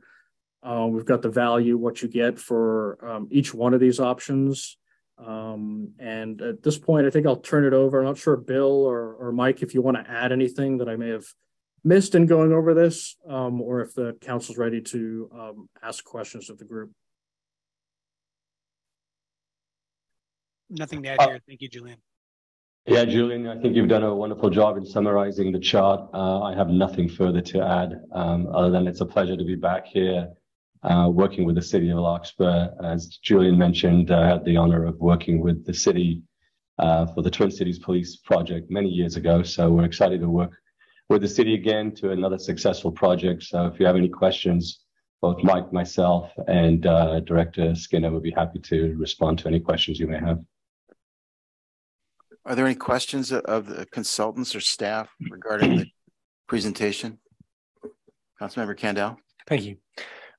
First of all, Julian and whoever else was involved in this, thank you. This is exactly what we asked for. So I appreciate this. My question is that I'm struggling with a $10 million Band-Aid. I'm also struggling with a $20 million price tag to fix a building that at the end of the day is not going to be worth $20 million. So while I'm looking at option 6 here, it's a little bit less in depth than some of the other options. And I was wondering about whether it's RFQs, RFPs, if there's something we can put out there and ask the community, and, we can set the criteria that, it has to have a certain look and a certain feel to match the downtown, but possibly have, residential units on top, storefront on the bottom, something like that, that stays with the Larkspur character. How would that work at this point? What's the process, time frame, things like that? Yeah, so we've showed option 6 here as kind of an overlay because it works with 3, 4, or 5. I think the primary question that we would ask is, are you leaning towards an option 1 or 2, or a 3, 4, 5, or 6? Because the first question we would need to answer is if we need to plan for city offices to stay at 400 Magnolia, or if we need to plan for city offices to be elsewhere. And then the next question comes in between: do you want to do between a 3 or a 4 and a 5? Because we'll have to, as we move forward with the library project, we've mentioned the most opportune time if we're going to build a new city hall, we would want to take advantage of combining that with the library project. The option 6, the overlay, as far as what we do with 400 Magnolia, assuming that we choose options 3, 4, or 5, where the city offices moves out, is something that doesn't have to happen right away. That's something that's probably going to take a little bit more community engagement. And so we're not looking for a commitment on whether we're spending $15 million and looking for somebody to use 400 Magnolia, or whether we're looking for a partner to come in and help us and take over, at least where they do the improvements, like another nonprofit or another government agency. The primary question really is do we want the offices in 400 Magnolia or not? And then if we decide that the better option to move forward with is not have city offices at 400 Magnolia, then we can start focusing a little bit more on, whether we want this option 6 to come into play. And we should be, looking at all of the options for 400 Magnolia. Mr. City Manager. Yeah, I think 2 points on your question, Councilmember Kandel. First, with respect to the way this option 6 was envisioned, I think what Julian and the team are trying to capture is there may be nonprofits or other partner agencies of the city who, even in what we consider challenging circumstances for the operation of the city, for them, this might be a significant improvement from the conditions that they're operating in the moment. And might be that with minor modifications to the building, it could be serviceable for them. I think your question goes to an idea that was bounced around a while back and we haven't visited in a while, which was what does the process look like if you wanted to find out what the development community, whether it's private or public or nonprofit, what they might want to do with this building if they were sort of given a blank slate opportunity to do that. And so there's a number of processes to pursue that, but some sort of request for qualifications or statement for qualifications where you ask people, what would be your ideas? Why are you qualified to implement your idea? What do you think it would take financially to implement your idea? There are processes where we could solicit that type of proposal out of the development community and see what we get back. And if we went that path, we'd probably have to spend some time as a council and as a community setting priorities such as preserving the facade, historical character, that sort of thing. Could I have a follow-up for Dan, and this may be for you. So today, are you looking for the council to give you direction as far as we want to stay in this building or we don't want to stay in this building, or we want to build at the same time we're building the library project? Because I know there's definitely a timeline where we have to make that decision if we want that $2 million savings. What are you looking from us as a council today? That's a good question. And I know maybe this didn't come out clearly enough in the last council meeting. So we have a goal to make sure that everything we're talking about in this item has no significant impact on the state library grant and the money that the communities put into the Commons Foundation to realize the vision for the library building. So everything we're trying to do is designed around the fact that that project affords us a window of opportunity to consider capturing a significant economy of scale, which is to build a second building at the same time. But we don't want that question to jeopardize the grant in any way. So right now, I think the way we're hoping we can work it out is when we go out with the RFQ, we're going to say, we're definitely doing the library. When you respond to us, give us some feedback on if we added a second building, whether you'd be capable of doing that and what that looks like. And then when we get to what we're calling, what would be the second tier, the request for proposal, where we're getting the more detailed feedback, that's the call to question time. The council's got to decide if you're doing anything other than the library in the first construction build. If the answer is no, if you say, you know what, just go do the library, we're not ready to make this decision, then we can have this conversation for months and years. And Councilmember Way, you just got reelected, so you could be having it for 4 years if you want.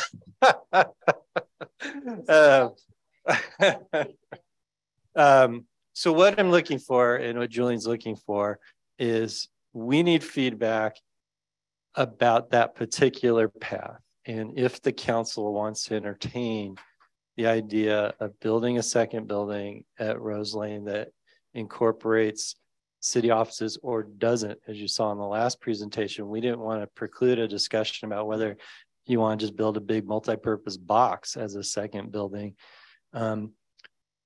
Keeping in mind, we only have a limited amount of money. And so we're trying to figure out, well, what's the biggest return for the city and for the community on our different assets and our different needs. And then you've gone many times, including your comments just a few minutes ago, to one of the challenges. It's a big price tag for this building, and it's hard. It's hard. I'd love to have an amazing office in this building, but it's hard for me to tell a taxpayer that's the best use of their money, so that I can operate my office out of here. But this building is a treasure of the community. We have to figure out a way, whatever we do, we recognize that aspect of it. So if we as a council could come up with some kind of consensus tonight, hypothetically, like, wow, we're all on the same page. And we gave you a thumbs up or a thumbs down, that would be your ideal, I'm assuming, so that you can start moving forward one way or another. Right, because as I talked about with you at the last meeting, I've got a lot of pots of money I need to go assess for you, so I can come back to you with a cogent conversation about how we pay for things. And Julian is anxious to know what he needs to tell the development community. And so we've got both those challenges. And we would love it if you give us direction tonight. You have to make some sort of decision yes or no about the building on Rose Lane by February, or otherwise we're just going to say no. It's no by default if you don't make a decision by then, because we've got to get the library grant moving on the correct timetable. Thank you. Vice Mayor Paulson, do you have questions? I do, thank you. Julian or Dan, I was wondering if you could clarify in the grid, the option number 5 has under value spread financial commitment over time. So what I'm wondering is, you know, as Dan was just saying, if we want to get the value of building the library with new offices on Rose Lane simultaneously and save the $2 million, you know, we have to decide by February. And it sounds like there's, you know, we don't get the benefit of spreading financial commitment over time. So that's sort of my question, if you could clarify it. And the second is, you know, thinking about this building, I sometimes think of home remodeling. Like if you move into a home, it's still someone else's design, someone else's architecture, versus if you have a custom build and you get to do it exactly how you want it, you know, based on 21st century standards. You know, to what extent does staff think that this building would be adequate for 21st century, you know, municipal government needs versus if you could just start on a clean slate? You know, I'm asking that as a value, you know, row in you know, this matrix. Yeah. So engineer, and then I have a comment as a person who worked on a project in the past that's relevant. Go ahead. Yes. So as far as the question about the spreading financial commitment over time, that's just pointing out that that means that Dan and the city council doesn't have to look for that other $5 to $8 million immediately, because that's where we would say, yeah, we want to build a second city offices, but we don't have the money to do it now. So you don't have to come up with all of the funds now. You have some time to look for funds in the future. Of course, if inflation keeps going, then, you know, that's going to offset any benefit of having some time to look for the money. But it's just it just alleviates you having to come up with all the money up front, like you would if you were to fast track the city offices with the library building. You know, as far as turning 400 Magnolia into a building that will be equivalent to something that you build from scratch today, I mean, there's the most obvious item is the site constraints. There's very limited parking. You can't create space unless you get really creative and you start adding millions and millions of dollars to do subterranean parking and things like that just really wouldn't pencil. So, you know, I think the site constraint is the most obvious issue you have with trying to build something that would be as you know, up to code as possible and be equivalent to if you had a blank piece of paper and you were able to build something exactly the way you wanted to. The amount of parking that we're able to provide at that site just isn't what a modern building would need. I'm sure Bill and Mike can chime in with some of the other issues. I mean, essentially you would be building 400 Magnolia up from the ground, but you know, you're limited to the footprint of the site, and you know, that you know, may not afford you the most efficient layout of a building. So I'm not sure, Mike or Bill, if you had other things to chime in, and I know that city manager wanted to chime in the answer also. Yeah, I just would, yeah. Bill, go ahead, please. Go ahead, Mike. Yeah, well, thank you all first for being here tonight, council members and staff. Yeah, I just would add that, you know, every project has constraints, right? That's part of the challenge, and what makes it exciting to design and build buildings is to work within those constraints. And, you know, I think if you're considering the constraints at this site versus the other proposed site, there's quite a bit more opportunities over there, not just with this building, but how it works with the library. And we have the added benefit of being able to move forward with the library on its own. And I think, you know, the way that we're discussing this other option of a building is something that could be incorporated into that process without any, you know, not a lot of extra effort, and would align well with our planning and development process.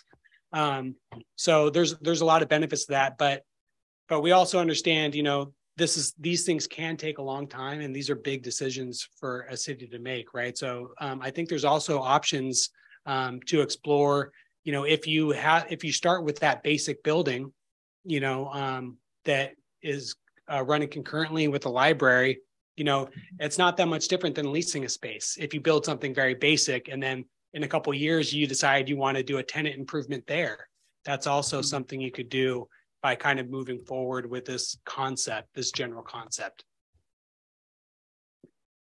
Yeah, I just want to add so Julie and I do sit around virtual water cooler, if you will, and swap stories about buildings we've had to construct and deal with. And I was working for the city of Rohnert Park when Rohnert Park rehabilitated a 1970s building and turned it into its city hall.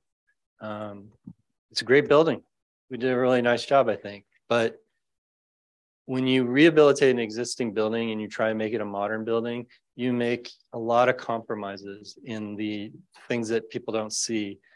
You hook pipes up the ways you may not normally do because you're dealing with connections into the building that were built before.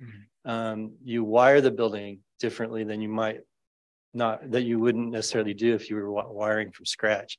It's all that sort of infrastructure. And so all buildings, Bill can close his ears for a second. You know, even the police building, we're always chasing little problems, gremlins in this wall or that wall. I mean, that's just the way all buildings are.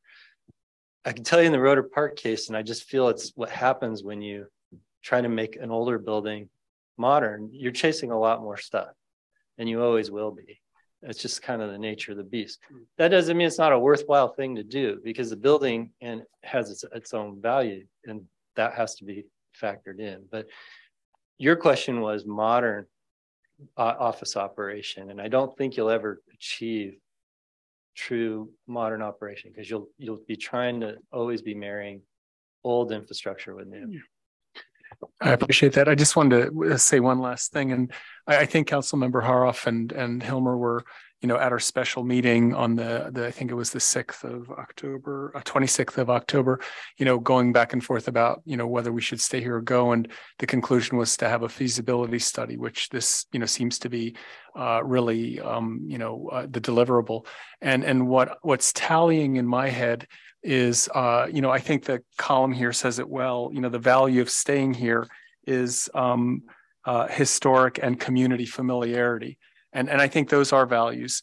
But what I'm hearing is not only is the 20 million versus potentially 7.5 million price tag incredibly significant, given that we just heard the fire stations, you know, could be 55 to 80 some million. And infrastructure, I think, will be on top of our mind, you know, for storm drains and everything else. So cost is one. But then what we just discussed now, I really think that when we think of the asset of space and facility, it's so important that all requirements are met, like parking, like extensibility into the future, like coordination with the library, like, you know, the possibility of disaster preparedness. I mean, there's many other things. So I just would like to say I was on the fence, but I'm starting to lean more towards the move to the other building. And what I would ask the staff to do is to explore as expeditiously as possible what might become of this building, because I do value it. And I do think what we did with Rose Lane, which was to go out to the developer community and say, hey, we need a library, tell us what pencils out, what can you offer us? And we got 4 proposals. If something like that were forthcoming, that would, I think, really help us by the February deadline. But I'd like just to reiterate, I'm leaning towards, you know, serving this community by giving them a 21st century facility and also allowing them to appreciate the aesthetic and the historic value of this building in some way. Thank you. Other council member, Catherine? I agree entirely. Thank you, Vice Mayor Paulson, for putting that forward. I've said all along, I think 1 and 2 we can't do anymore. I think this building is lovely. I love it. I don't want to get rid of it, but it doesn't serve the public anymore. And in my view, for what a 21st century small town like us needs to be able to provide, it's not accessible for a lot of our community. There's no parking that's accessible for a lot of our community, and it's outlived its purposes. That's for what we need to do to provide modern day services. we just adopted the fire code. We're going to have to tear this whole place apart to put sprinklers in. So, I mean, there's an enormous amount of work that will need to be done. I don't think that that's a good use of our funds for what we need. I would promote number 4, which is to put office space adjacent to our new library design, leaving the option open for what this space becomes. To your point, Gabe, figuring out what this can be repurposed for is yet to happen. But I'm in favor of 4 because I think that will serve our public as best as we can, and I think it's the best use of our dollars. Councilmember Hara. I just really, and I appreciate all the work that goes into this, and this is a challenging thing for us because this building is an important asset to our community. And, you know, we can talk about dollars and cents all night long, but that doesn't capture the intrinsic value that this building serves within our community. I appreciate the desire and the importance of creating modern facilities for our community. I worry a little bit about going too far down that path with leaving us with speculation about the future use of this property. So partly I'm raising this because I'm a little confused about what you mean by city offices. I kind of understand that. It's like all the functions over here outside of these chambers and the functions that we have downstairs that don't include the library. I understand that, and I understand the value of doing that. So my question is, does that include council chambers, or is that an open question? So it's generally been my thought that if that option is selected, that so the city currently has 4 departments, and the 2 departments that operate in this building are community development and administration, and so and the library. So when we say city offices, we're talking about moving administration and community development somewhere, potentially the property. I think that helps justify the multi-purpose rooms that are missing from the 6,845 square feet that the grant's funding, that would give us more programming space. And if these multi-purpose rooms are essentially one large room that can be carved up with walls and things to smaller spaces, when it's made into a larger space, it can serve as the council chamber. And so that in my head has constantly been sort of the thought process, not unlike, sorry, double negative, when we've met in the community room at CMPA, but I'm hoping a larger room than that, because that room, if we ever had something controversial, is pretty small. So we'd want something that's a little more accommodating. So that's generally been my thought process. The other things I'll just throw in, since I have the floor for a second, is we have 2 other challenges that moving the city offices are very attractive about to me. One is you can't have spaces in a library that you can't see. That's a problem. So if we design this correctly, other members of the city staff can sometimes supplement the library staff to monitor spaces if that needs to happen. And that's another synergy that I want to pitch, because we run on a shoestring staff. And that gives me to point 2. I have really researched the leasing idea too, because I thought, well, that might work really well. We've got a lot of office space. It seems like it might work out in Larkspur Landing. But last week, the director of community services at a conference and the assistant director of community services is sick. So I was the de facto director, and the staff did have a problematic patron and needed someone at the management level to deal with, or at least be aware that the situation existed.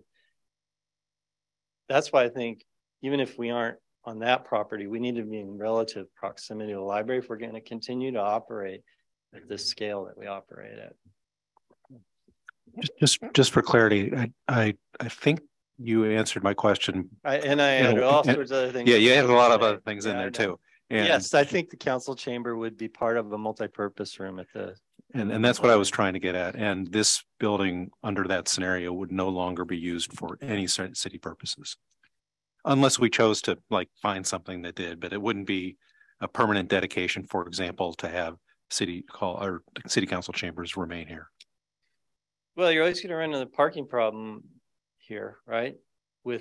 Even though I know it's served this purpose for many years, it's something we've heard about when we've had something controversial. I don't know totally the answer. I'm not sure framing it that was entirely fair. You could go out to the development community and say, we want there to be a community room in this building as part of whatever project that you come up with. If you chose the nonprofit option, who's to say the whole library couldn't serve a community purpose as part of whatever's done? But in terms of a city operation, I think we would be essentially moving everything elsewhere. And that's what I was trying to get at. And that does concern me a bit, because I have a sense, regardless of what we choose to do, that there is a value to our community for at least the city council to have a place that is reflective of city government on a permanent basis, not just a multi-purpose room where we show up and we move the furniture around, maybe move some walls around. And that's what we do.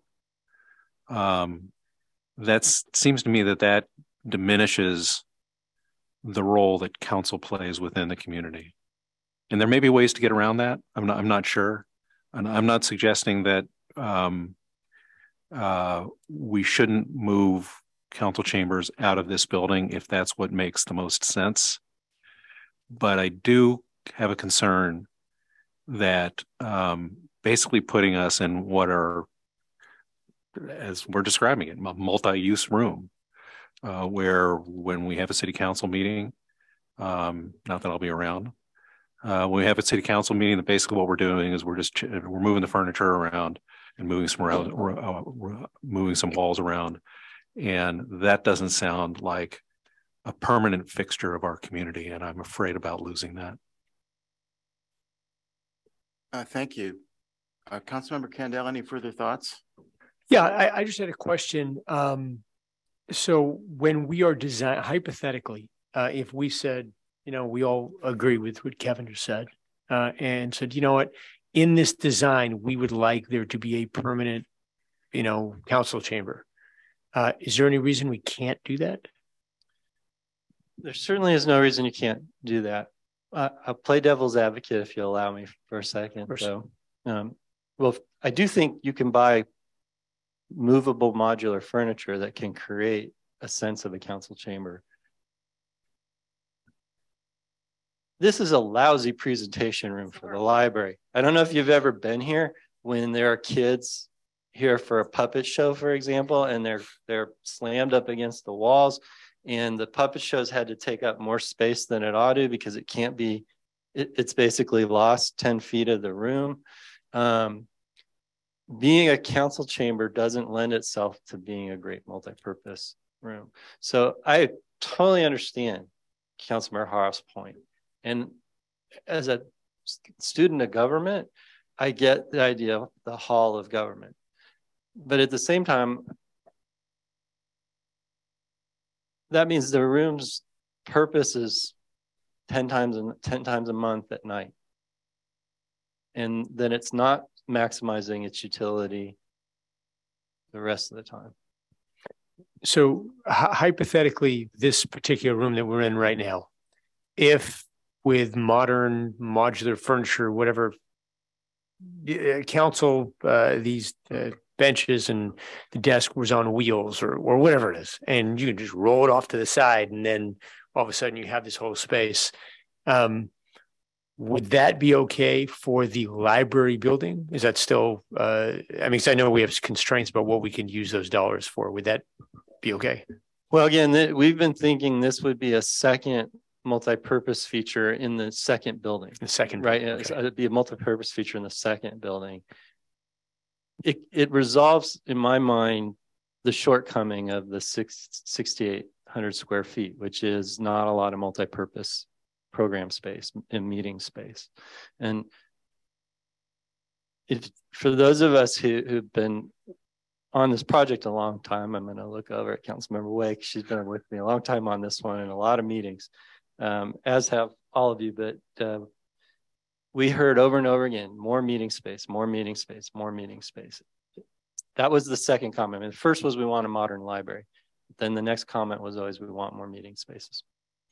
And so I always go at all these thoughts about how do we solve both of these? And thank goodness for the Commons Foundation and the state, because now we solved problem one. We got the library solved, but we didn't solve, in my mind, we didn't really solve the meeting space problem.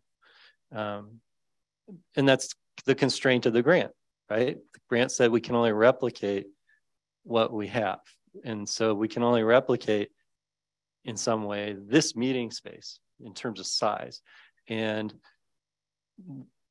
you know, if we drag out all those old studies, and maybe it's overdue to do that, I don't think they're stale. I think they're accurate. And they would say this is probably like a quarter of what the community really needs in terms of meeting space opportunities. Thank you.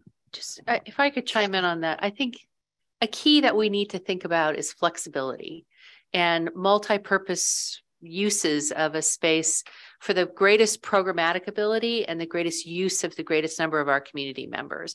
And that example of toddler time here, and it's a little bit chaos because this is an immovable structure. But at the same time, I understand the need for the dignity of governance. And we can build that into a system. We can build that into a contemporary design. And I have to remind us that we have had council meetings for years when we did renovation here at the Krebs Conference Center over at Redwood High School, in Hall Middle School gym, at the Corte Madera Community Center, at the when we had the police, we had a joint meeting at the Corte Madera Community Center. We had meetings at the Police Authority building, and we were able to still engage in constructive and progressive discussions about very important issues for the community. So it's form and function have to go together, but you're laughing at me. What did you not remember the community room? But form and function can go together to create a sophisticated space too. So I don't want us to worry about that. Any other council member questions at this point? I'm sensing a consensus. Yeah, Mr. Mayor, we haven't heard your opinion on this. I know it sounds like. Well, my thoughts are all the money we have, which is limited, needs to be optimized toward community use, which means the council should I don't want to say make sacrifice, but find a way to integrate its own use in a multi-purpose way so that the dollars can be maximized. And my own sense of the best public meeting, to me, the most exciting public meeting is in a middle school gymnasium. That might be for different reasons, Mr. Mayor. But it's where you are in the room and you realize, you know, there is no difference here. And there are a lot of you and a few of us. And that really matters, to have that kind of a feel in the meeting. It's to just know that the community is there and they are paying attention. And I don't think you need a fixed architectural space for that. I think that can very well be managed in a multi-purpose facility. And I would prefer that be the identity of the council, is taking part rather than having the identity, having too much of its own identity dominating the facility, or any facility for that matter, in 2022. Mr. Mayor, if I could just interject, because you use the word consensus. Yes. I think we probably do have consensus on some aspects of this. I think we do have consensus that we need to modernize our office functions and provide a facility for those functions to be conducted in the ways that make the most sense for a modern city government to work. Where I would respectfully disagree is that we have consensus on the concept of discarding a permanent home for the seat of government for the city of Larkspur. I understand it can be done. I understand it has been done under certain circumstances, but I think we would lose an important part of the identity of this community by saying we're okay with the core function of the city, which is representative government, to be held in what is essentially a permanent temporary space. Thank you. I don't disagree with the concept, but I think there may be many ways to implement that concept. And all I was trying to do is to reflect my reaction to the conversation and the statement that you made that we have consensus. And I want to make it clear that in some respects, I think we probably do. But in some respects, at least from my point of view, we probably don't. I was speaking with respect to the feasibility analysis alternatives. And that's fair enough and fine. All right. So let's check the consensus. Yeah. Councilmember Kandel. So out of the options, I would go with option number 4. And just so we're clear, that's moving, having a second building built at the same time as the first building on Rose Lane for offices and other city government buildings. Councilmember Way made reference to option 4 earlier. Would you care to clarify your position on? Is this a business item, so we don't need public comment, or do we want to? We'll take public comment, but this is a discussion about how you're reading the feasibility analysis at this point.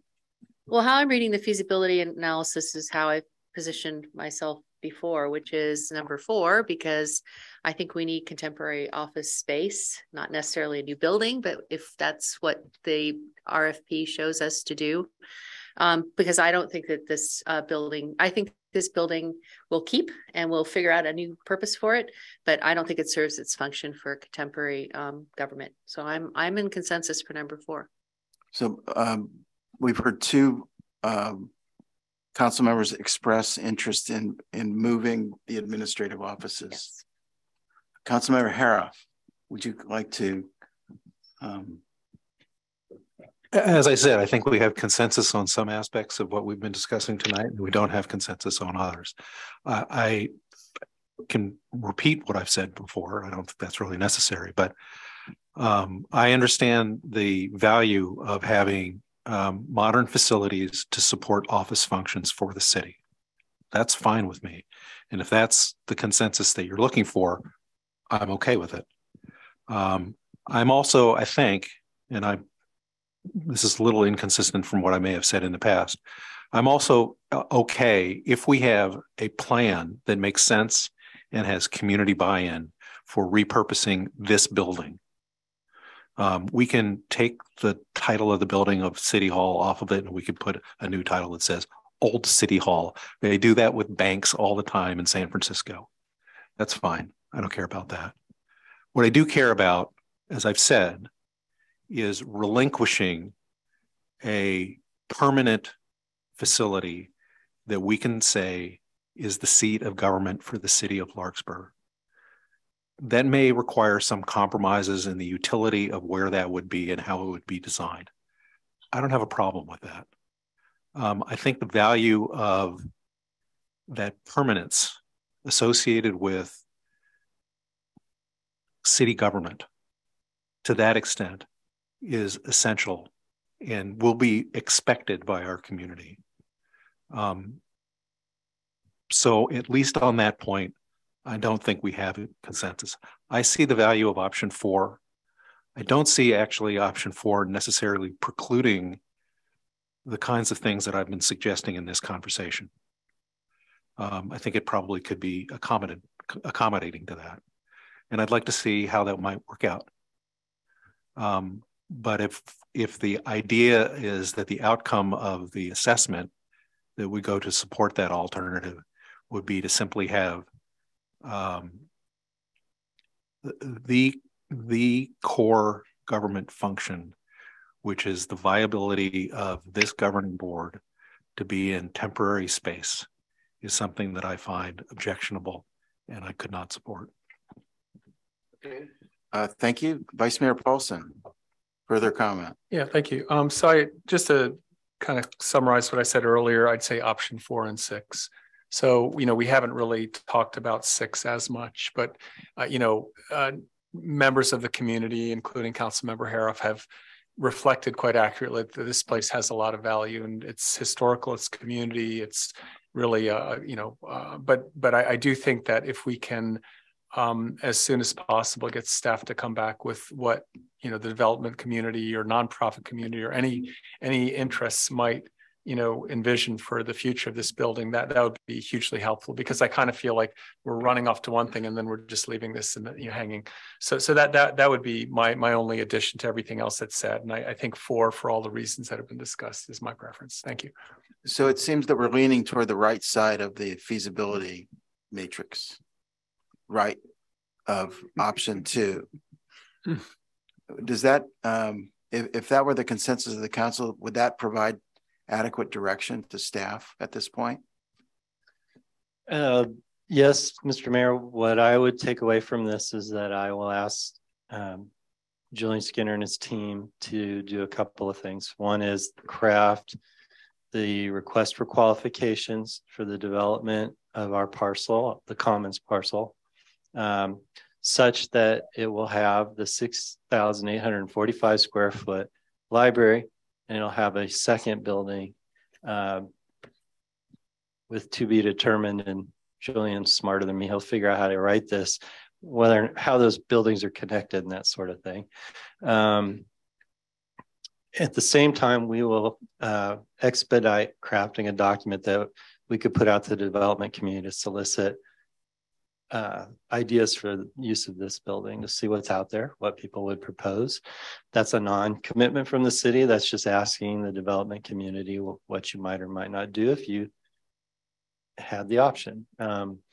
Before we put that out in the wild, we'd bring that back to you so that you had a chance to see the document, and in particular, make sure we'd captured the correct flavor of what you want to preserve about the character of this building. Just to be clear, that market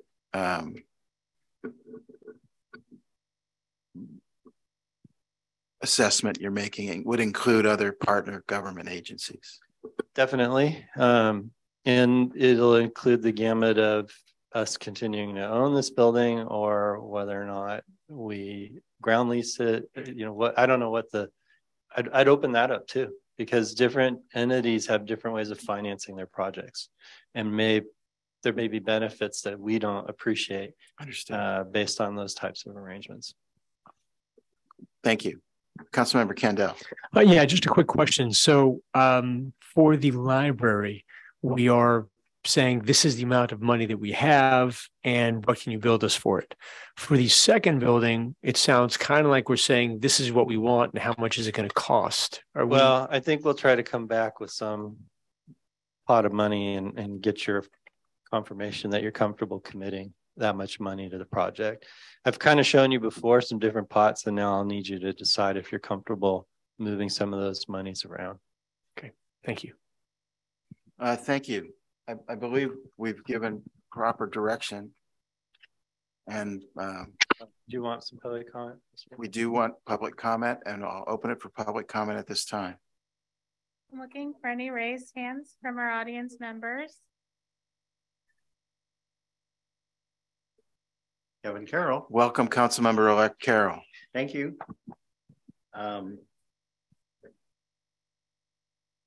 It's a very important decision. I mean, this one's lasted over 100 years, so I understand and appreciate the savings that might be made by proceeding with the offices down there.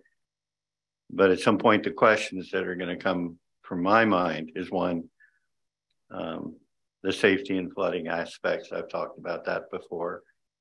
I don't want my city manager in a crisis having to swim to his office to get a file, even though everything's online and you look like you might be a swimmer. So, but there might be other staff who don't float as well.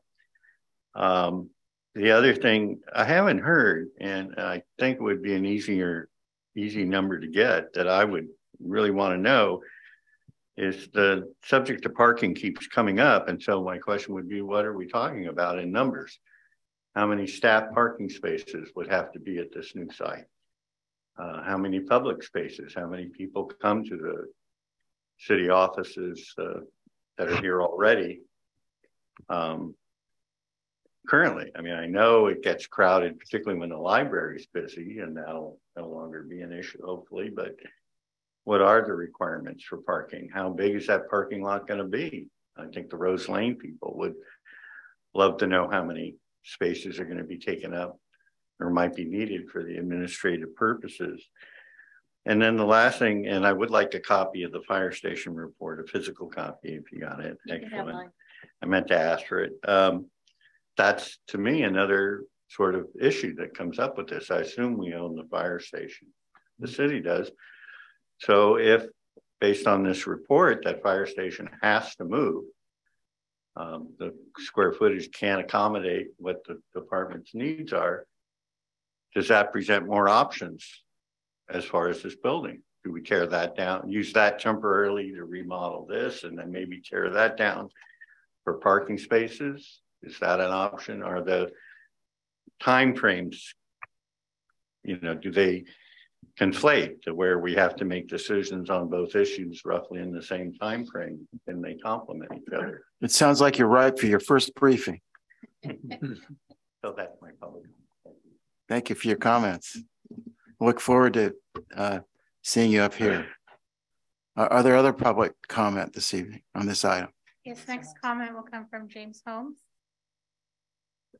James Holmes, Larkspur. 3 points. As a practical matter, I think that your staff would get awfully tired awfully quickly of shifting a lot of furniture routinely for the city council and the planning commission and park and rec and heritage, etc. I don't know how many of them are prepared to go into the moving business or have hazard the hernias and the back problems. So I can see some logistics there. Number two, I think you, as a couple of council members have suggested, it's really essential to get a sense of what will happen to the city hall before you proceed with number 4, so you don't just end up with kind of a rotting wreck in the middle of town. And number 3, I'm interested in the fact that we have a $9 million in alternative 1. We have 18 to 20 million in alternative 2, but then in 3 and 4, we have 15 million to renovate 400 Magnolia. So it seems that there is some sort of a middle ground. And I wonder why the 15 million, if we have a good chance of incurring 15 million anyway, wouldn't that 15 million give us a lot more than the minimal 9 million would, even if it wouldn't quite meet the threshold of the 18 to 20 million. So I'd like to know more about that middle ground possibility that may be required in any event. Thank you. Any clarification on the range of costs reflecting life Sure. safety concerns, yeah, et cetera? I can gladly clarify that. So the reason why there's a cost gap between if we were to renovate this building fully or partially renovate it because we're moving out, that's because, they would be expecting that a different tenant would come in and they would have their own needs. And they basically, you kind of build out a shell for them and then they would complete the build out for their own needs. So that's what that $3 million is. If we were to do the whole thing so they can meet all the needs of the city, it would cost that additional money because that would be for our needs. That's the city. So it's the same list of elements, just right. There's a baseline of items that would need to be dealt with, to make sure that the building is brought up to code and, can function at a, modern expectations for a building today. And then the remaining are kind of your build out for the actual use of the building. Dan Schwartz, did you have any clarification? I was going to ask if you could clarify in your mind the option one's lifespan versus the other options. What does $9 million buy you time wise? I think in this case, unfortunately, it wouldn't buy us a lot, because what we're addressing in option one is accessibility issues, immediate needs that have to do with risk and safety for the building. But based on our assessment, a lot of the core building infrastructure, HVAC, other core systems for the building are beyond their useful life. So that means, the building would run, but currently there's a lot of maintenance costs that are incurred. It'll continue to get more and more difficult to replace or repair those existing systems. And at some point you'll have to replace them as well, which is challenging, right? If you just go through a renovation of a whole building and everyone gets back in their seats and everyone's working again, and then 2 years later, a year later, you say, okay, now we have to go through and fix your whole, HVAC system. And now you're going through your whole building again and displacing people again, right? So it's a real domino effect that doesn't just have an impact on the cost of repair, which will continue to increase because of escalation like any other building cost, but you're also have a cost of operations, displacing people time and time again, disrupting their work life. There's not just a human cost out, there's an actual cost to that as well. Thank you for that information. Are there members of the public that would have comments or questions? Audience members, there's no further public comment. All right, we'll close public comment and bring this back to the council for any further direction or comment. Quick, Vice Mayor Paulson. Thank you, Mayor. So I think Mr. Carroll's comment about the floodplain, I took that to heart last time, and I'm curious that the entire Rose Lane development and the police station, all this, assets, probably in the hundreds of millions, is in an area. Does the FEMA map or do construction constraints really show that there's a risk in building there, based on flooding? Because I know that all those houses are built to a higher level and the FEMA maps have a certain prediction. And I just want to quantify and, put some science around that speculation. Yeah, so the site is outside of the special flood hazard zone as it's reported by FEMA today. It's outside of the 100-year floodplain. It does show up in other risk assessment mapping, such as the Bay Wave study that looks at different scenarios of sea level rise over time. There are some scenarios under the Bay Wave model of sea rise over a certain number of years on top of storm events that show that the parcel could be inundated. And then there's also some tsunami risk mapping that shows that the parcel could be inundated under certain conditions of tsunamis. So much like a lot of Doherty, a lot of Lucky Drive, sections of Magnolia are also within those zones. So it's not within a FEMA flood zone. But it does show up in some of the planning studies that have been done that are looking at impacts due to tsunamis and sea level rise. Okay. I mean, because it also occurs to me that almost all our, municipal functions are on Doherty, from the 2 schools to the park, to the public works building, to now the library, which is definitely going there. So, we're a small piece. And I'm, sort of thinking about insurance. Is there any possibility to see if someone would be unwilling to underwrite this, in any time frame?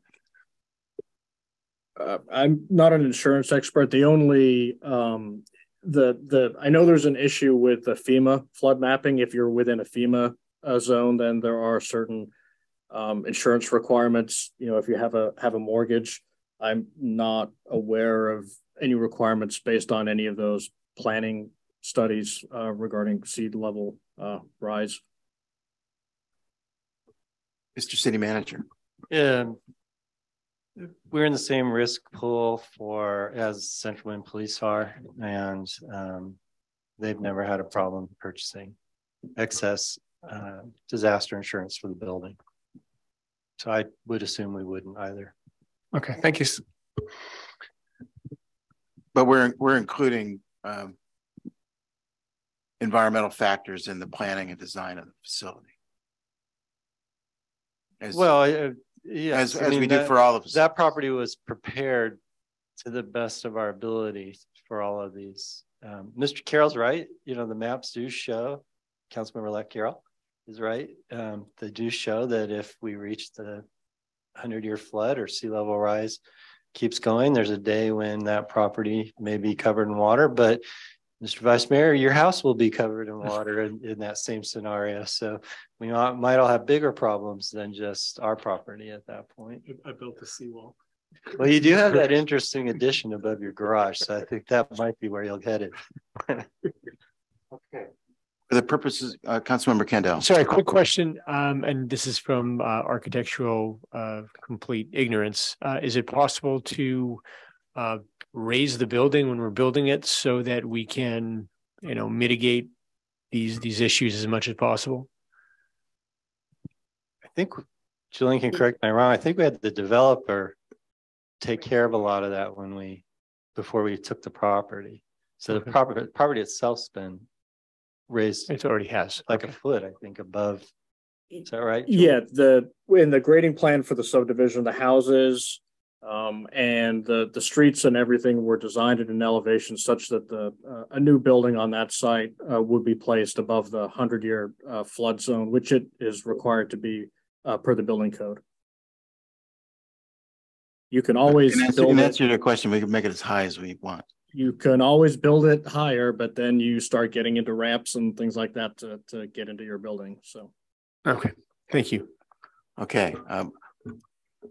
May I observe that I think we've expressed consensus on the decisions that the staff has asked us regarding this item. We have work to do. We understand. Yeah. Okay, so that we will conclude this item.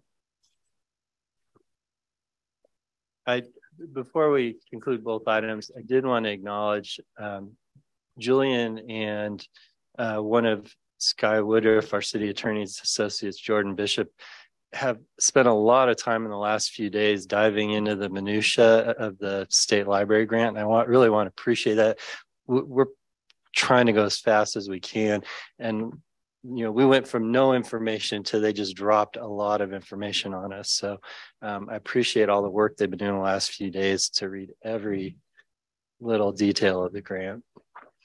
Thank you. And the council echoes that appreciation. And I think we've made a big move tonight.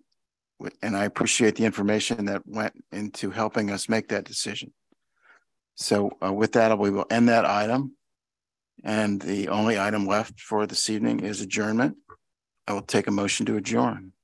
Move to adjourn. Is there a second? We are adjourned till the regular meeting of December the 7th.